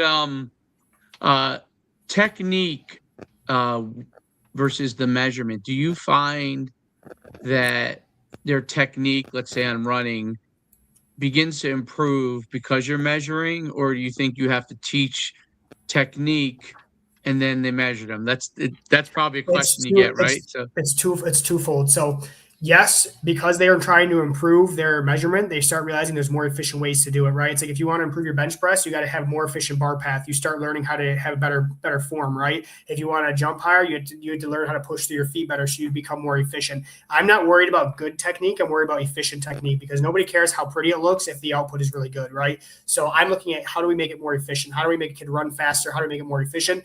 Kids will learn this through feedback devices because we time everything. Kids can experiment and make training creative. They have an experimental mindset. It's kind of like a laboratory, right? A kid can say, "Hey, I'm gonna try doing this, or I'm gonna try doing this, right? I'm gonna try taking this. I'm gonna try setting up in this way and see how I do." So kids can constantly refine those little mechanics, right, on their own without me even having to tell them. And then when I watch them run, I can say, "Hey, tweak this. Let's see what happens. Boom, faster. Okay, do you see what's happening? It clicks faster." That's the other thing that people don't talk about tech is everyone's worried about the measurements. It is a teaching tool. It teaches better than I can teach them because they can feel what they're doing, get instant feedback.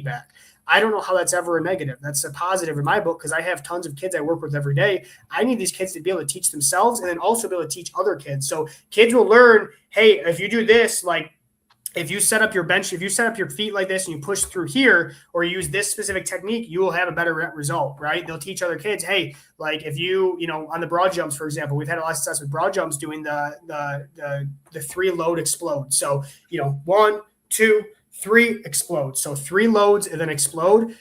Kids learned, hey, if I do that, if I give myself 3 loads and then I jump better than where I just walk up and just jump.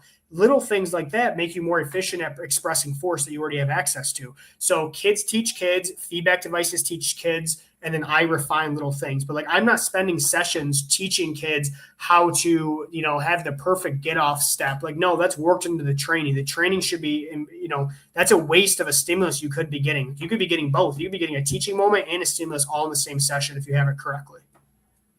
Well, I had said yesterday in the podcast that one of the things I do, I'm always amazed that people don't do this. Like you take a pair of starting blocks, track starting blocks, yeah, and you want to get the right shin angles. You don't have to get them down. They don't have to go down, but you get them in a low angle with the starting blocks up, and you get them to feel what it's like to explode out of the blocks, and you immediately feel the difference. Because the first time they do it, they literally don't even they don't know how to utilize the force, you know what I mean? And they just, and now I'm like, it teaches them for you. It teaches the angles for you because you're using a device, right? You don't have to coach as much because you're giving them something that's coaching them because they're the ones doing it.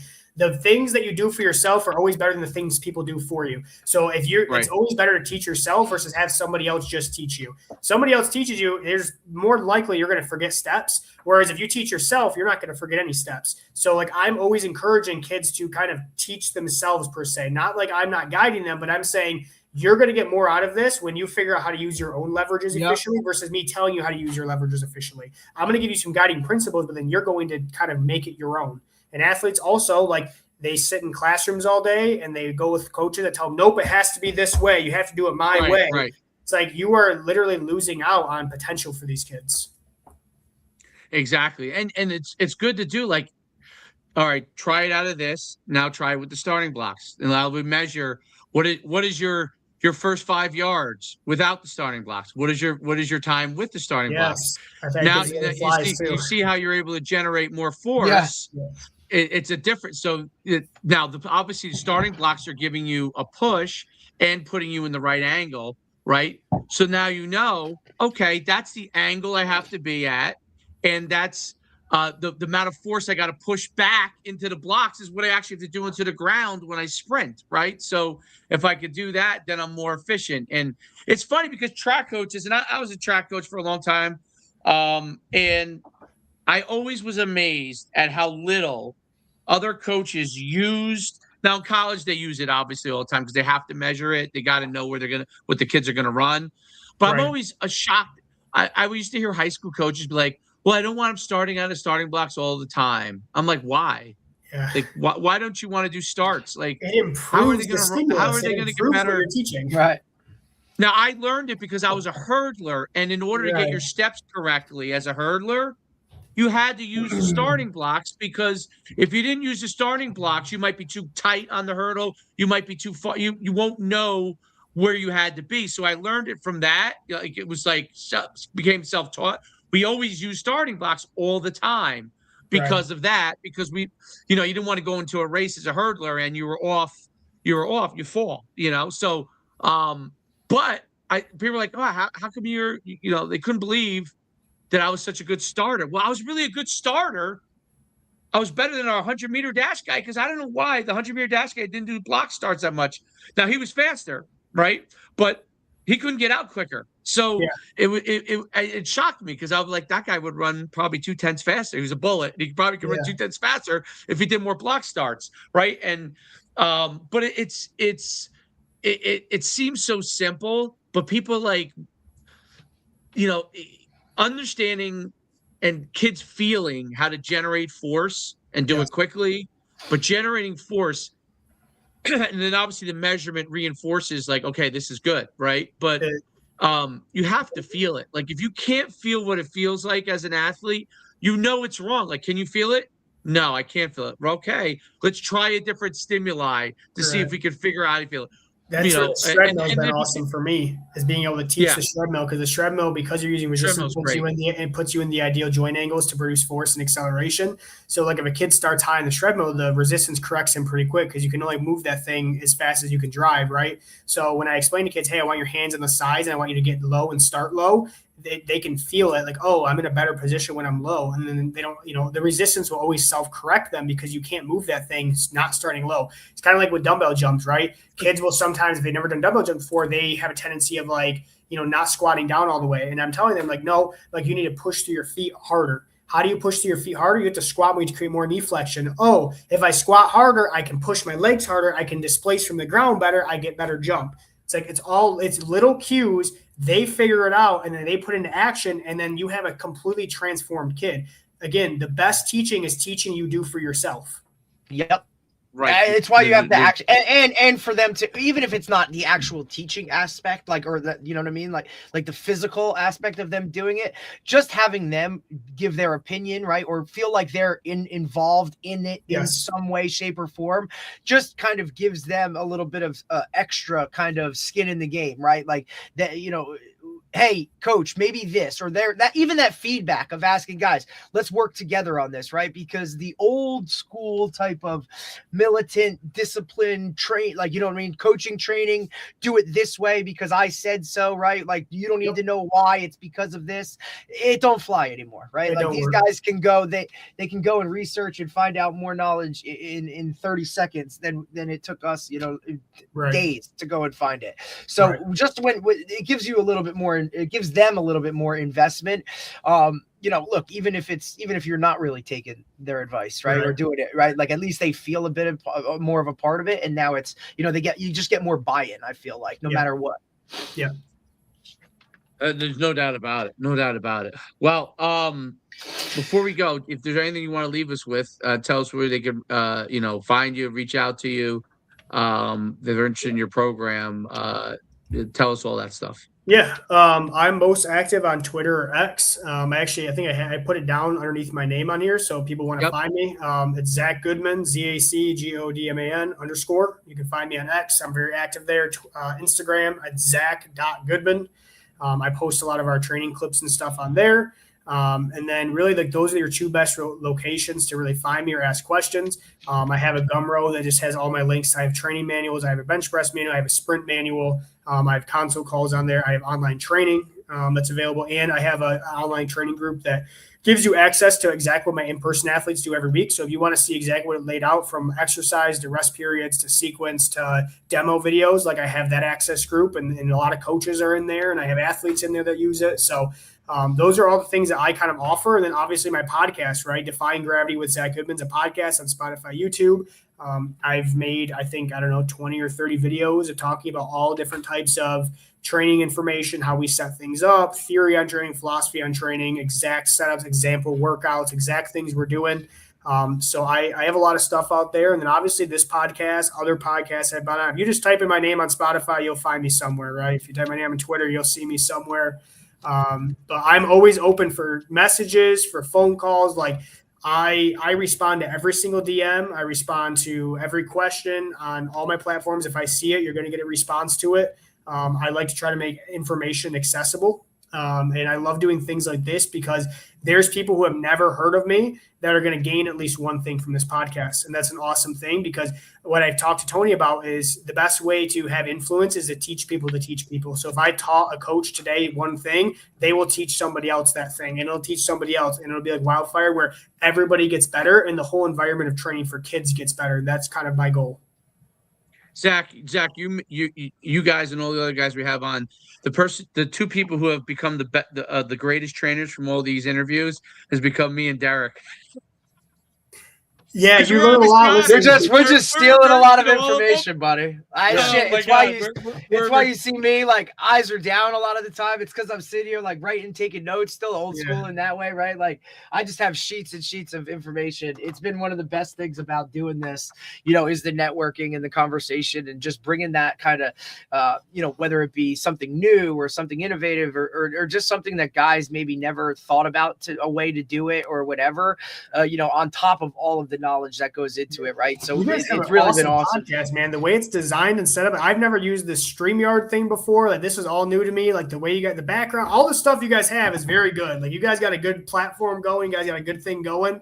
So yeah, it was really cool to be a part of today. Honestly, this is an awesome thing. No, I appreciate it, buddy. Ton of fun. Great to have you on, Zach. Have a wonderful weekend. All right. Yeah, thank you. You guys too. Enjoy, buddy. All right. Bye. Great stuff, dude. Really, really like dude, people need to like put him in like somewhere, and because at 25, right, to be that knowledgeable and kind of, you know what I mean? Like you can see his passion, obviously, right? And we know how that kind of works and goes. Like he's just only gonna grow, and whatever way he wants to take it or do things with it. I don't know if it's because these guys are like inside for a lot of the year, so they just kind of can be like hyper focused on, you know what I'm saying? Like they're not, they're not distracted by the beautiful weather. I think that's what started the boom where we were, North Jersey originally, because people were inside. And you're looking for something to fill that. Yeah, you're looking for something to fill that void of I can't go outside, I can't do this, or I can't do that. So you really start to take some deep dives into, you know what I mean? Like this type of world where, we need to make more with less, I guess, maybe is a way to kind of look at it, But I just feel like the hypervigilance of that geographical area, when it comes to the S&C world and the training world and just their views on things of how to get it done or what's going to work, like so knowledgeable and just, you can see a lot of it trending upward, definitely coming from that area. What they passed the Northeast. So the Northeast was ahead of the Midwest. Not football was always great there in the Midwest, always been great. But the Northeast was ahead in the strength and speed world originally because of the training facilities that were available that kind of pushed it. But what didn't happen, which I think, and maybe it has to do with the political structure of how things are done school-wise, the schools did not move at the pace that the external facilities were moving. No, they're so far behind. The Midwest, they have external facilities too. They have a ton of them. Okay, because even back when I was going to doing events out there was a ton of like facilities. But the scholastic facilities have begun to move as quickly as the external facilities. And what that allows is those guys to become also coaches at those schools. You know what I'm saying? So I could own a facility. Doesn't have to be a huge facility, right? A little facility. No, I got my number crazy. I'm making $150,000 a year extra for my facility, but I have a full-time job that I could work, you know what I'm saying, here. So now I can keep experimenting in my facility, right? And then bring that back to my school. And that's the difference that the Midwest. Now, obviously, Texas has that and all those other big places, but they've always had those places, right? Maybe some of the Georgia's new to it, but look how it's exploded in Georgia since they got it. They used to be not even close to California. They're equal with them in number of football scholarships now. So there's a lot to the training effect. And obviously, you could point to Texas, like Florida used to have the best 100-meter dash guys, bar none. Bar none. 100%. Because the facilities are so good in Texas Now you're churning out 9.9s all over the place in Texas in a 100-meter dash. It's insane. Are those guys faster? No, they're training. Their training is because when you're now in an era where you're kind of splitting hairs in everything, right? Whether it be recruiting, whether it be strength, like and now with social media, everybody gets to see everything. So you know what I'm saying? Like what's working here. Okay, now we got to go do this here. I think has sped up that process a little bit, right? And now you're literally producing, you know what I mean? Like numbers that we've never seen before based off of those little changes or big changes based on structure, right? Like depending on what it is, right? Because some places like this was never a thing. They're only just catching up, whereas the other ones are all so far ahead, right? But now just putting that, you just never know with what you're working with until it's not like everybody's on a level playing field. You know what I mean? Some places have more access. Some places have this. But those little separators, those little variables that now you can tweak and change because of, you seeing other things, like that's the biggest difference is guys are now like catching up, whereas they would have never even known that. They were just staying there, do the same old and get the same old results, Derek, I have, this is the funniest thing. So I have the OVR, right? Right. And I use it, I track it for different things, but I have like next to my house, obviously the same trees have been there the whole time since the beginning. And I've been timing on this tree to tree race. For years now, like I don't even know how long it exactly is. I think it's like 25 yards maybe, but it doesn't matter because we just use that as like, so with the OVR, we know PRs, like, so we have PRs on it. Now it doesn't matter. Yeah, obviously flying 10s, these are standardized things. But right. like for an athlete getting better, if you have a thing that you can measure that whatever it is, whatever the distance is, and you can measure that consistently, whether it's 5 different variable things you're doing, whatever it is, if you're able to measure that, you could see over time like the levels of improvement, and it's very interesting. Like I said, I don't even know how far it is, exactly, because I haven't put a measuring thing to it. But I know exactly where the start is, and I know where the finish is, right? So you put the OVR out there, and boom, you get times, and you know exactly what the times are.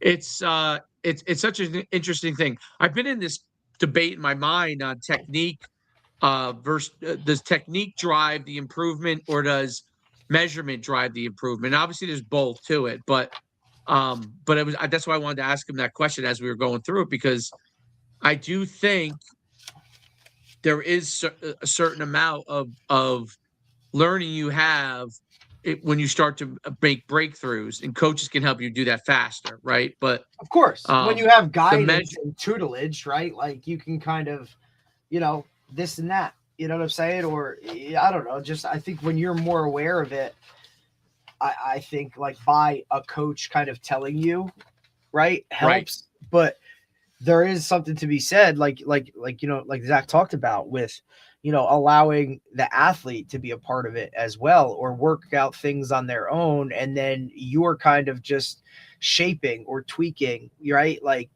let them kind of take the reins a little bit, right? I mean, obviously age matters and things of that nature, but the higher the level of the athlete, the more involved in their own training and the knowledge they have based off of what works for them type of thing. You know what I'm saying? Correct. I think is huge or pivotal. I mean, because you always have guys that, hey, look, some guys just get, I don't know, whatever it is, whether it's, hey, I'm sore, or hey, I did this, and they just know themselves better, right? Who are we to tell them what it kind of is? You know what I mean? Until you really know. And I think that part of it kind of adds to it, where guys can be more involved, and then they're going to buy in a little bit more because, hey, this guy actually cares about what I say, or is taking into account how I actually feel. They're not just crushing me, or, you know what I mean? Or pushing me through something where I know it's going to be an issue, or something of that nature. And sport coaches, like there was interesting, you talked about the baseball coach, which had him running like pole to poles. Like it's going to take years for sport coaches to kind of understand some of this stuff. Of course, the better ones will, but right. But I always when I watch it, I just try not to even look when I see certain things because my mind goes crazy. So I just calm my mind. Well, you'll be in it. The algorithm will just yeah. continue to go and go and go. No, but I was saying like when I'm out of practice and we're just, I'll use an example. Like what's the 3-man weave? Yeah. Like the first 5 times we're fine. When we've done it 15 times, what are we actually training at that point? You know what I'm saying? Like, we're just running, we're getting people, they're not getting more efficient at passing as they get more and more exhausted. Like, you know what I'm saying? So like, well, I do think, but I also stand on like that's like if that's an everyday drill, then that's an everyday drill, and then you reinforce why you're doing it. The question is, how many times do you need to do it, right? What do you mean, like reps within it? Well, I'm saying, like, let's say you do, the 3-man weave, right? Boom, you go down, you nail it, you come back, full court you or nail half it. court? Full court. So and then full court, you go like one way, and then you come back 2-on-1, 2-on-1. Yep, right. 2-on-1. Right. So that's 1 rep. You're pretty exhausted after that 1 rep. You do 5 reps, if you're pretty good. Go. You should be full go. But what happens is when you get to rep 10, they're not full go. And then I think that it breaks down. But so, is that like, well? It breaks down, but is it also teaching that within a game, if you're going back and forth down the court a couple times, like how are you going to react after that, right? Like, am I going to have to call a timeout because you're whatever, or are you building a level of mental capacity that, like, hey, even after you've gone up and down the court a couple times, like, are you still have to be at a high level? So does that train that? Or is it just, I think the game is different. Yeah, but how do you make them get to a high level? I think you go fast. No? You go fast several reps, and then you move on to another thing that you can do fast several reps. Because if you do it 15 I think you stay in it and you train it, and you just keep going until that 15th rep looks like I don't think it makes a difference. I don't think it makes one bit. I think you do it 15 times. I don't think at 15 times going down. I think you have to know your team. That's 15 60-yard. Approximately 60-yard sprints. I think it goes down to how what your philosophy is within a game and how you play the game. Like, are you a run and gun team that's going to be in that type of high speed situation for majority of your game? They're not going at high speed. So if you're not going at certain high speed, that's what I'm saying. I'm saying, don't you have to build up to create that going high speed? You can't build up 15. If 15 60-yard sprints would be like, I mean, there's that would be like training that you would do for a half miler. You know what I mean? Like, I don't see basketball players as a half miler. I see them as like 200-meter runners. You know what I mean? Like, so where a football player is a 100-meter runner, maybe less. Maybe a 50-yard dasher. A basketball player is probably a 200-meter runner. A soccer player is probably between a 200 and 400-meter runner. But there are bursts of time when it's different. I'm trying to think of a sport where it would be longer than those. Like rugby would be like soccer. Soccer would be like between 200 and 400. So it's kind of one of the points I always think about, like even with soccer. When I played at UConn, there was a girl who hadn't played soccer since she was in high school. She was on the track team, great track athlete, right? Mm-hmm. Her and the track coach didn't get along. She left track, came out for soccer her junior year. Now, she had very little skill relative to the obviously hardcore soccer players. Right. But she was highly effective in spots because she could run the wing. You know what I mean? Right. Yeah. You could get her when she was like, highly hey, I'm going to put this guy in for a certain play or something like that. Right. Get the ball down the court. Right. And then she would come out after a certain amount of time. But she wasn't as skilled. And the very best player we had was an absolute bullet also, but was also skilled. She played in the Olympic team. And she was a flat-out bullet. Now, she was what they call it in the back, a sweeper. Is that what they call it? Couldn't tell you. I think it was but whatever that back person is. And she would, man, her whole thing was like, 25 yards, 20-yard sprint, get the ball, wait. 25-yard sprint, get the ball, wait. 10-yard sprint, get the ball, wait. So she had long breaks in between short bursts. So I would say her position might have been more like a 100-meter dasher person, whereas the midfielder is more like a 200, 400 person, right? They're running, they're in spurts, then they're kind of like cruising, then they spurt. So they might need a little more of that conditioning. The question is like, where is the point that you get diminishing returns? So right. Or where guys are like, now you're thinking about like, oh man, this guy's like, we're gonna get hurt doing this. You know, I just think kids slow themselves down. That's what I think they do.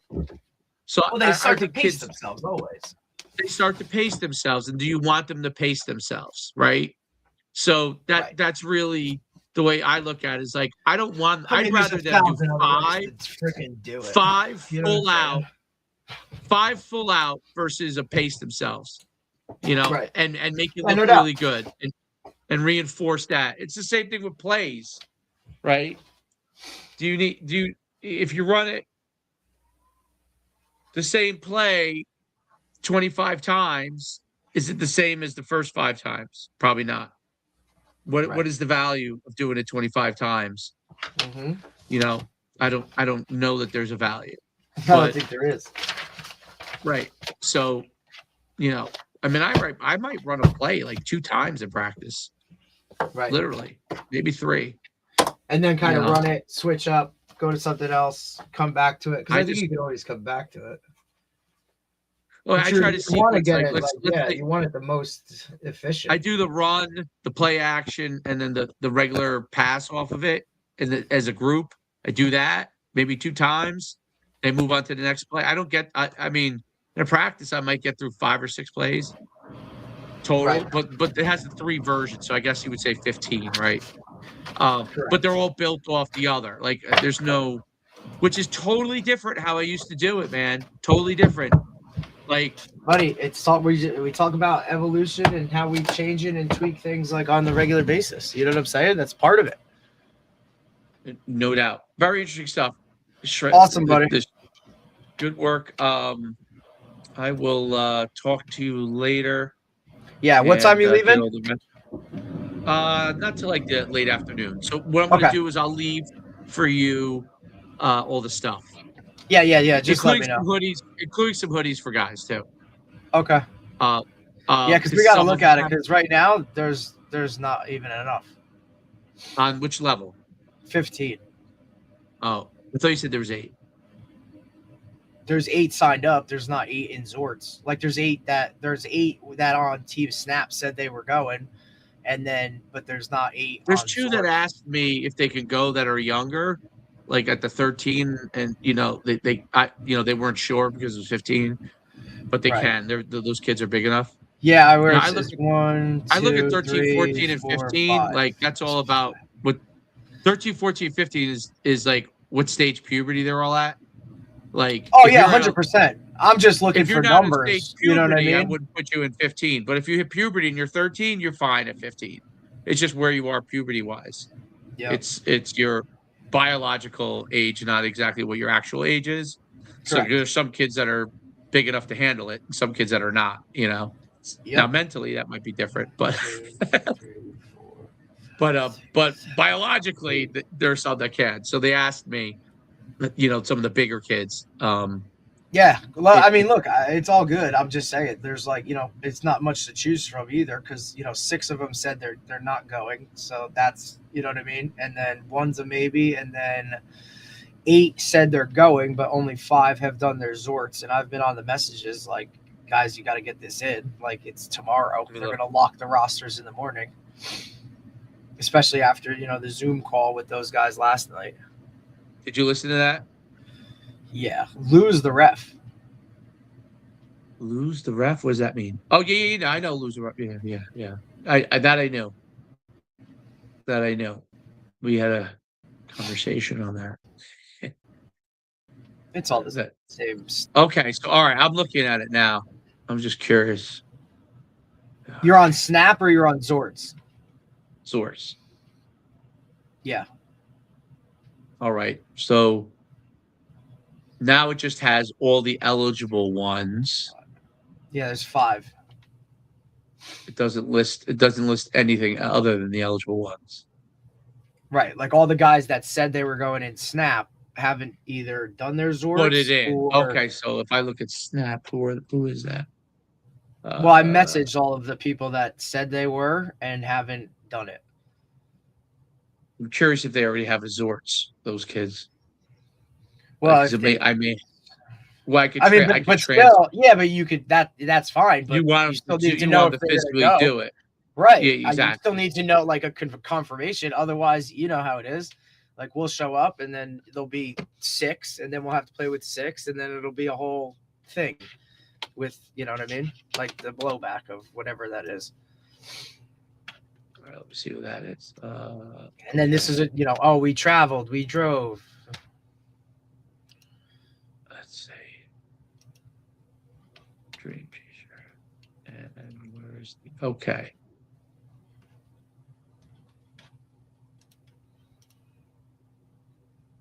No grass fields this year, by the way. They're not using. All right, the kids that are yes on here are actually kids that have played in our stuff before. Like have actually showed up. So it's hold on, let me just see. Yeah, I just don't want to roll the dice. Gavin, Tremarco, and Chmielewski. Yeah, they've shown. All right, I'll just reach out to them because I know all that. So I'll just email their mothers to make sure. All right, cool. Because those guys have all. They may not. They may not know. What about McGuire? I know him. Well, I actually he messaged me. Yeah, but his dad messaged me and was like, "Hey, how many are going? Should he can we go if we want?" I said, "Yeah, you can." I mean, like, this is what it was earlier in the week, so it's like I can't guarantee like playing time if you want him to play like quarterback or whatever, but at the same time, like there's not that many. McGuire, So one of the other guys that got to help reach out to me is the 15U quarterback, the kid from Mattawan. He doesn't know how to do Zorts. He asked me. Right, yeah, because he's on the 18, right? No, he's doing 15. Oh well, he's on the 8. He's talking about 18 because he's on the 18 roster too.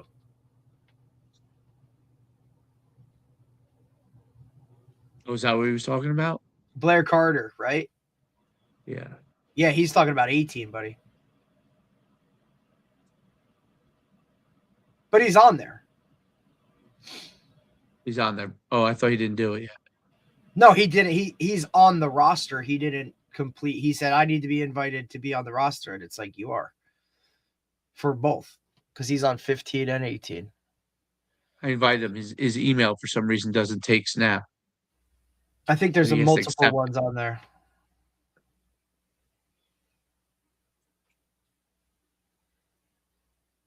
Yeah. Yeah, Dad's on there. He's on there. There's a phone number on there too, so we could always call it if we need to.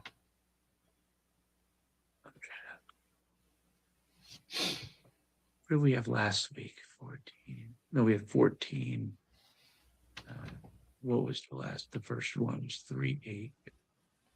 We had 14. No, 13, I thought, right? Wasn't the first one 14 or 13 in the first tournament? 13 and 14. And then last week was 14. And 14. We had 13 and 14 the first week. Right, the first week, yes. And then last week was just 14, which is good we did that. It worked out well. It looks like we have like our sweet spot age group wise is really 14 with this group, I think. Right? Because this will be the first 15 we've done, right? Yeah. What reason why I say it's the sweet spot? Yeah, well, because you can get the older 15s and then you can get the younger and then the older 13s to kind of one go up or one go down. Correct. And that's where you probably get the most numbers. Yep. Because 15s, you know how that works. Like none of the older guys want to go and play down unless it's especially on a day where it's not the same day. Okay, now I see. Swords has a weird thing. Oh, I see, because he wants you to fill out certain things too. Well, it's just a waiver. And then it's the card. Data use opt-in. Yeah, that's for recruiting. We can go through and hit approve for all that. Yeah, you know what I'm saying, but they probably don't know to do it. You know what I mean? No, I got it. I get it. Like, that's not a normally used aspect of it.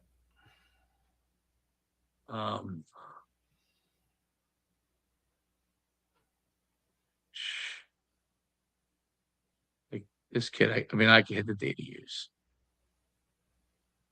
Yeah. You can go through all that. But some of these guys already. Okay, so you put them all in there now. No, I'm taking. Declan didn't say yes. I'm taking out guys that didn't say yes. Oh, I'll just read it to you. Just take out guys that said no. Oh, okay. Who said no? Oh, let's close it and we'll just finish it from there. Let me just close this podcast. Yeah. I don't want to. Close in.